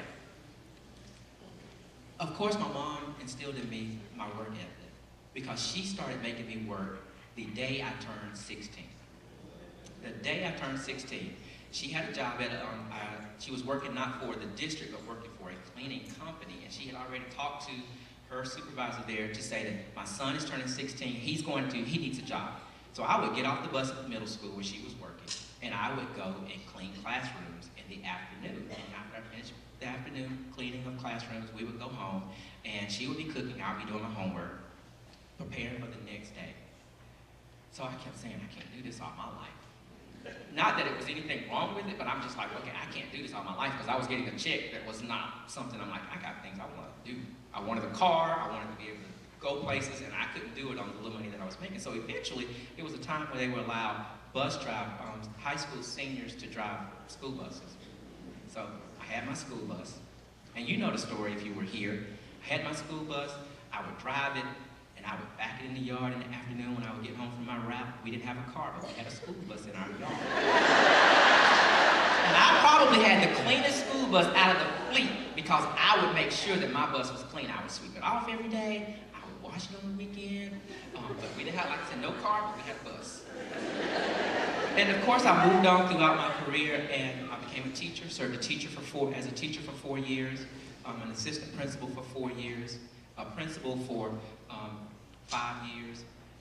And I lost my mom when I actually became an assistant principal.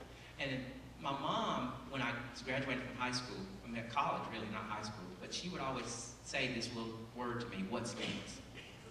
So when I graduated from college, she said, what's next? And I got my teaching position, what's next? And then I moved on to be an assistant principal, and she would say, what's next? And then unfortunately, when I was assistant principal my first year, my mom passed away. But I can still hear her say, what's next? What's next? Good question. So my thought for the year is, what's next for Colleton County School District? I have 1 year to help make a difference here. I'm committed, very committed. I'm even a part-time Colletonian now. That's the way I look at it. I'm committed. I'm here. And the only reason I'm probably still in Columbia is because there's part-time in Columbia is because I like to work out. I haven't found a trainer or anybody here because I need somebody to be there to focus with me because I'm ADD, and if I'm doing it on my own, it's like you're done. But I'm committed. I'm passionate about what I do. I don't have children of my own, but I've been in contact with children all my life, and I'm committed to children. I'm committed to our future. I have to leave a legacy or a mark here for the next generation. And this is the way I'm doing it, through education. And I have the right attitude. You may not know me as the fun Franklin or Dennis the Menace, as some people call me at the district office. But I like to have fun. I do. I love to have fun. I don't want to come to a place where I can't have fun. And if I have to come to work and it's not fun, I'm not coming. Amen. And that's true. I'm not coming. And I've instructed the principals to make work at the school sites fun. To do things that's going to truly make you be a part of a team that's fun and exciting. You want to see your administrators do those things and crack jokes and make you laugh and stuff. And I make my staff laugh the 7.5 hours that I'm there. Even if I'm not in the office, I'll call them and I'll make them laugh because I like that. I like to laugh. I want them to laugh. So the things that I need from everyone to help us meet our what's next plan for the district. It's just, my pastor says keep it to 3, like Mr. Surratt kept his to 3, but I have 5. But they're really simple 5. The first one, and I don't think anybody can contest this one, is that we have to make our commitment to children first. That is why we exist. Without students, we would not be here. That's true. Without students, we would not be here.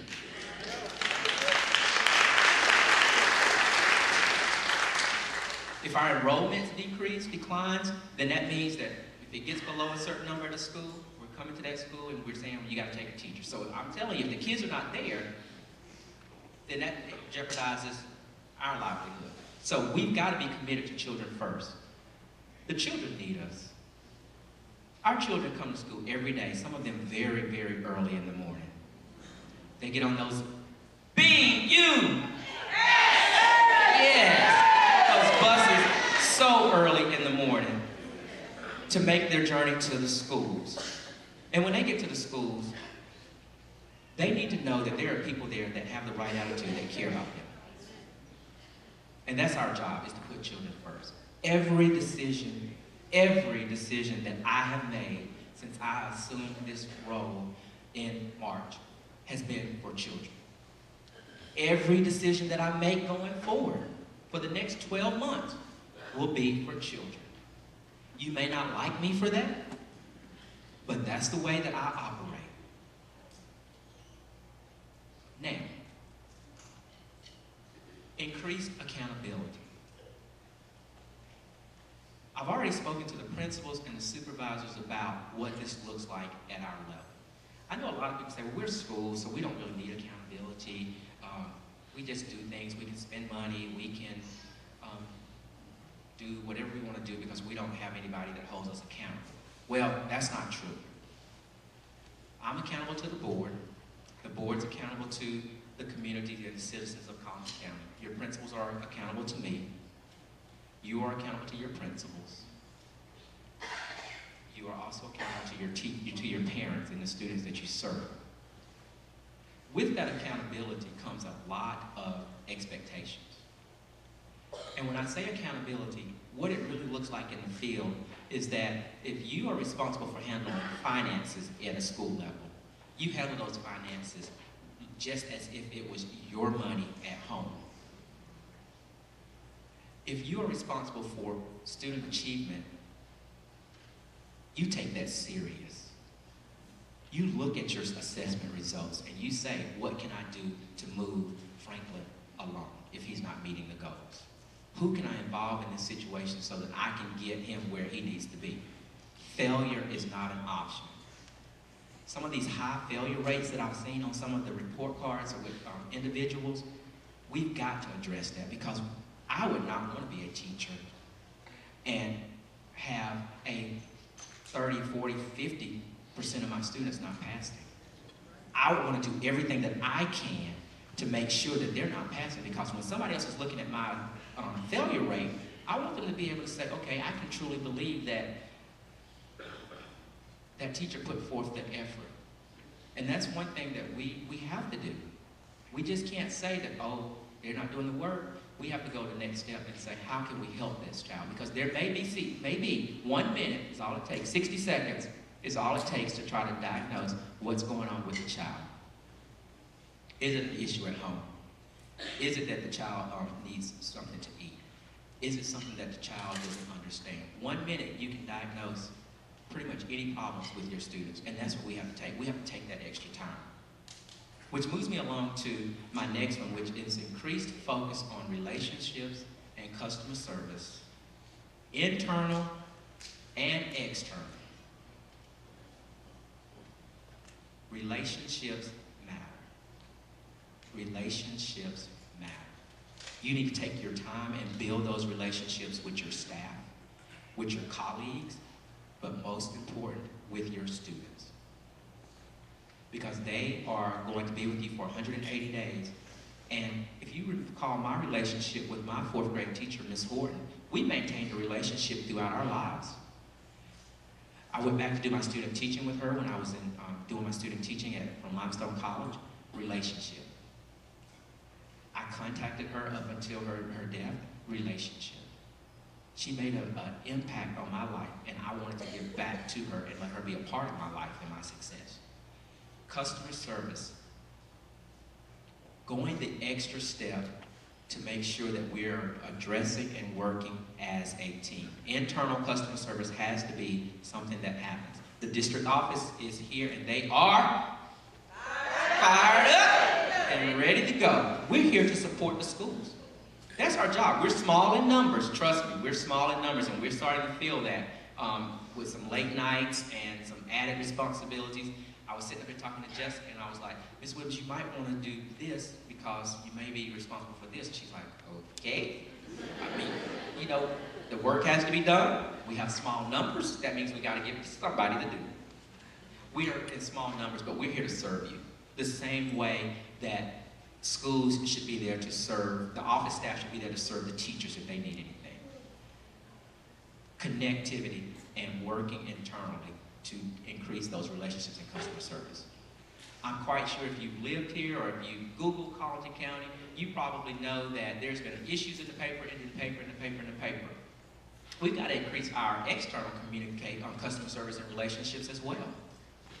Because if we don't have good relationships with our community, we're not going to move forward.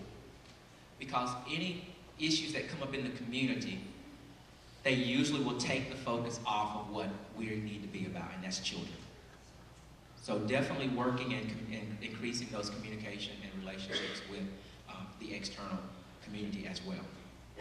Commitment to Team Colleton. That's probably the most important one because I have never been able to accomplish greatness alone. It takes a team to do the work that we do. And we need to start getting back to our commitment to Team Colleton. When I came here, I felt that commitment. That was one of the things that brought me to Colleton County. It's one of the things that's going to keep me here in Colleton County. But that is so important, that we have to work together. We have to be committed to our team. And when I say committed to our team, we need to make sure we follow the chain of command. We all have someone that we report to. And we need to make sure we're following that. That's why we have supervisors, we have principals, we have myself. And that's why we have the board as well. But following that chain of command will hopefully give the lower level supervisor the opportunity to address a concern that you may have. Because oftentimes, if you go above those chains of command, it just creates more problems. And it was an issue that could have been resolved at that lower level. And then you've got other people involved in it. So I challenge everyone to follow the chain of command. My door is always open. It may be hard to get in with me, but when you finally get in or when you see me out in the schools, my door is always open. I saw the kid, Chris, over there laughing. I'm not even going to look over there to see what they were laughing about. But my door is always open. And you'll see me out in the schools. You'll see me out in the community. How do you think I got most of the kids that we're presenting today? From my visits throughout the things that happened last year in the community. I met Daquan. I didn't meet Daquan. I just said, when I was at the awards banquet, at the senior awards banquet, and we started talking about somebody to do a solo, I said, well, this guy was at the awards banquet. He did a great job. There he is. You know, of course, we've heard about Ahmad. I mean, Ahmad has done a great job. He's presented this at the board meeting. There he is. When I'm out and about, that's how I get my next performers. I'm grateful to see some of our students that attended Boys State and Girls State here. I was at that event last week. Made a personal contact with Justin. Saw him over there and I was like, oh, there's Justin. I'm going to be out in the community. I'm going to be a part of Team Colleton. I need you to be committed to Team Colleton as well. And then the last thing that I need from everyone is I need you to take care of yourself. I work in human resources, so I know a lot of the sicknesses and attendance that's out there and that can be issues for our staff. But if you're not taking care of yourself, you're not going to be any good to our organization. You need to eat right.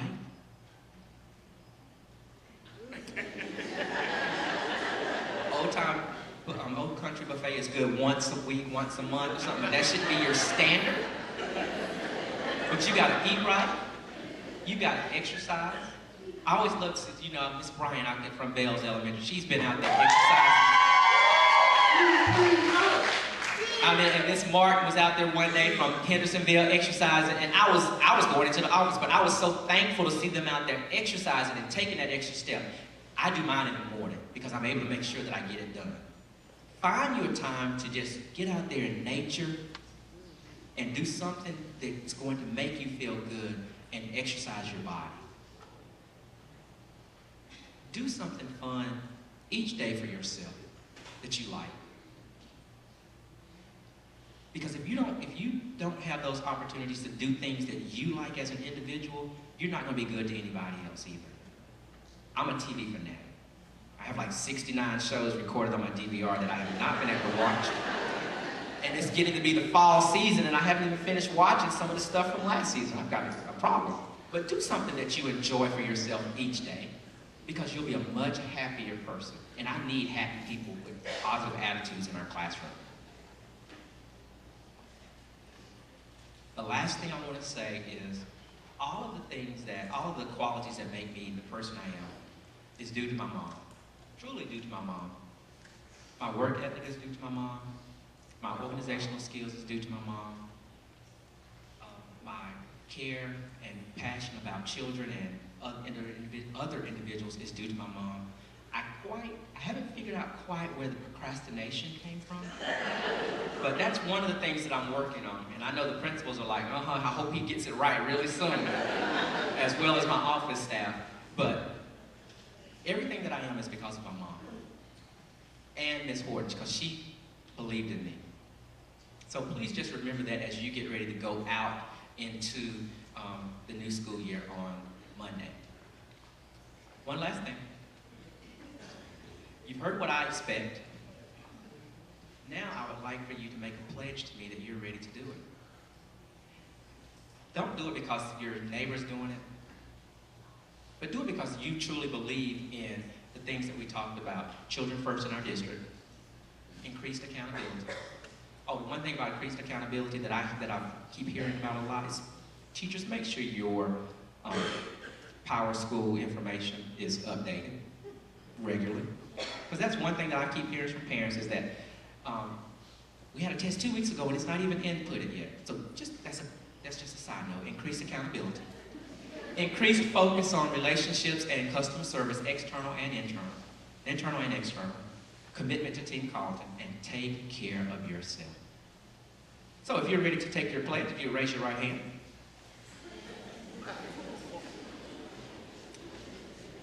I pledge my support to the What Next plan that Dr. Foster has outlined today.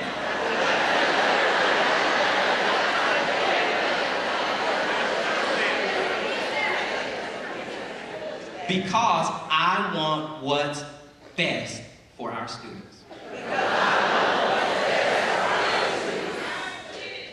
All right. Team Colleton is?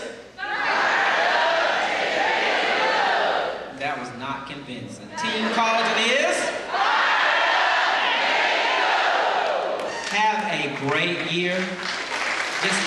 I look forward to seeing you out in the field. Let's give Dr. Foster another round of applause.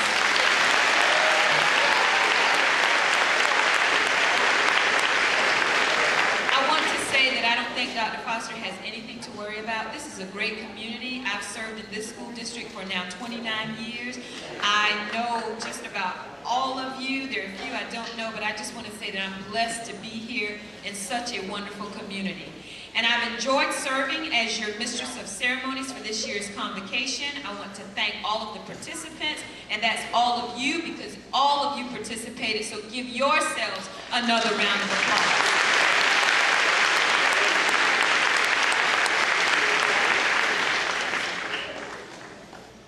We do have door prizes. And in order to win a door prize, you have to be in a seat. So if you're leaving, you're not going to be eligible for a door prize. And I'll tell you, Pepsi-Cola has been very, very generous and supportive in our door prizes. So you may want to remain just to get a door prize. Because one of them is gas. And everybody, at the price that gas is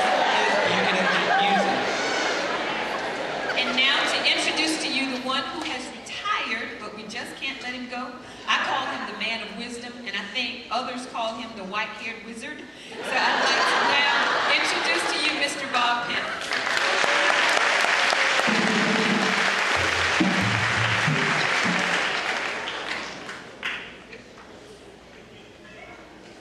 I think they put me at the end because they didn't want me to say very much.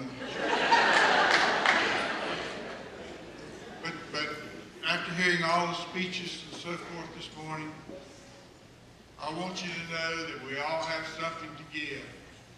And this morning, PepsiCo has contributed to our store prices and so forth. And while I'm saying thank you, I want to say thank you for the decorations from Tamisha Griffin at Oshentaw's Balloon Design. Right. What I want to say is that I accepted the opportunity to come back and work with you because I like you. You've been my family for years, and I want to do what I can to support you in your efforts. I visited a lot of open houses, and I saw a lot of parents and students, and they were all colors, all sizes, all economic conditions, all short, small.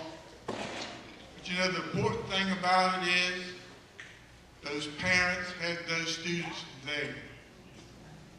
And those students were saying, I'm here for you to do your thing. And you're here today, and you've made your commitment that you're going to do your very best to do your thing. So, what I want us to do is go do our thing. Thank you very much for coming.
dial the one out. That's what my wife said. My wife said, she said, yeah, all of the messages about the supervisor, at the door, at the house, and I didn't get that one. So I don't know.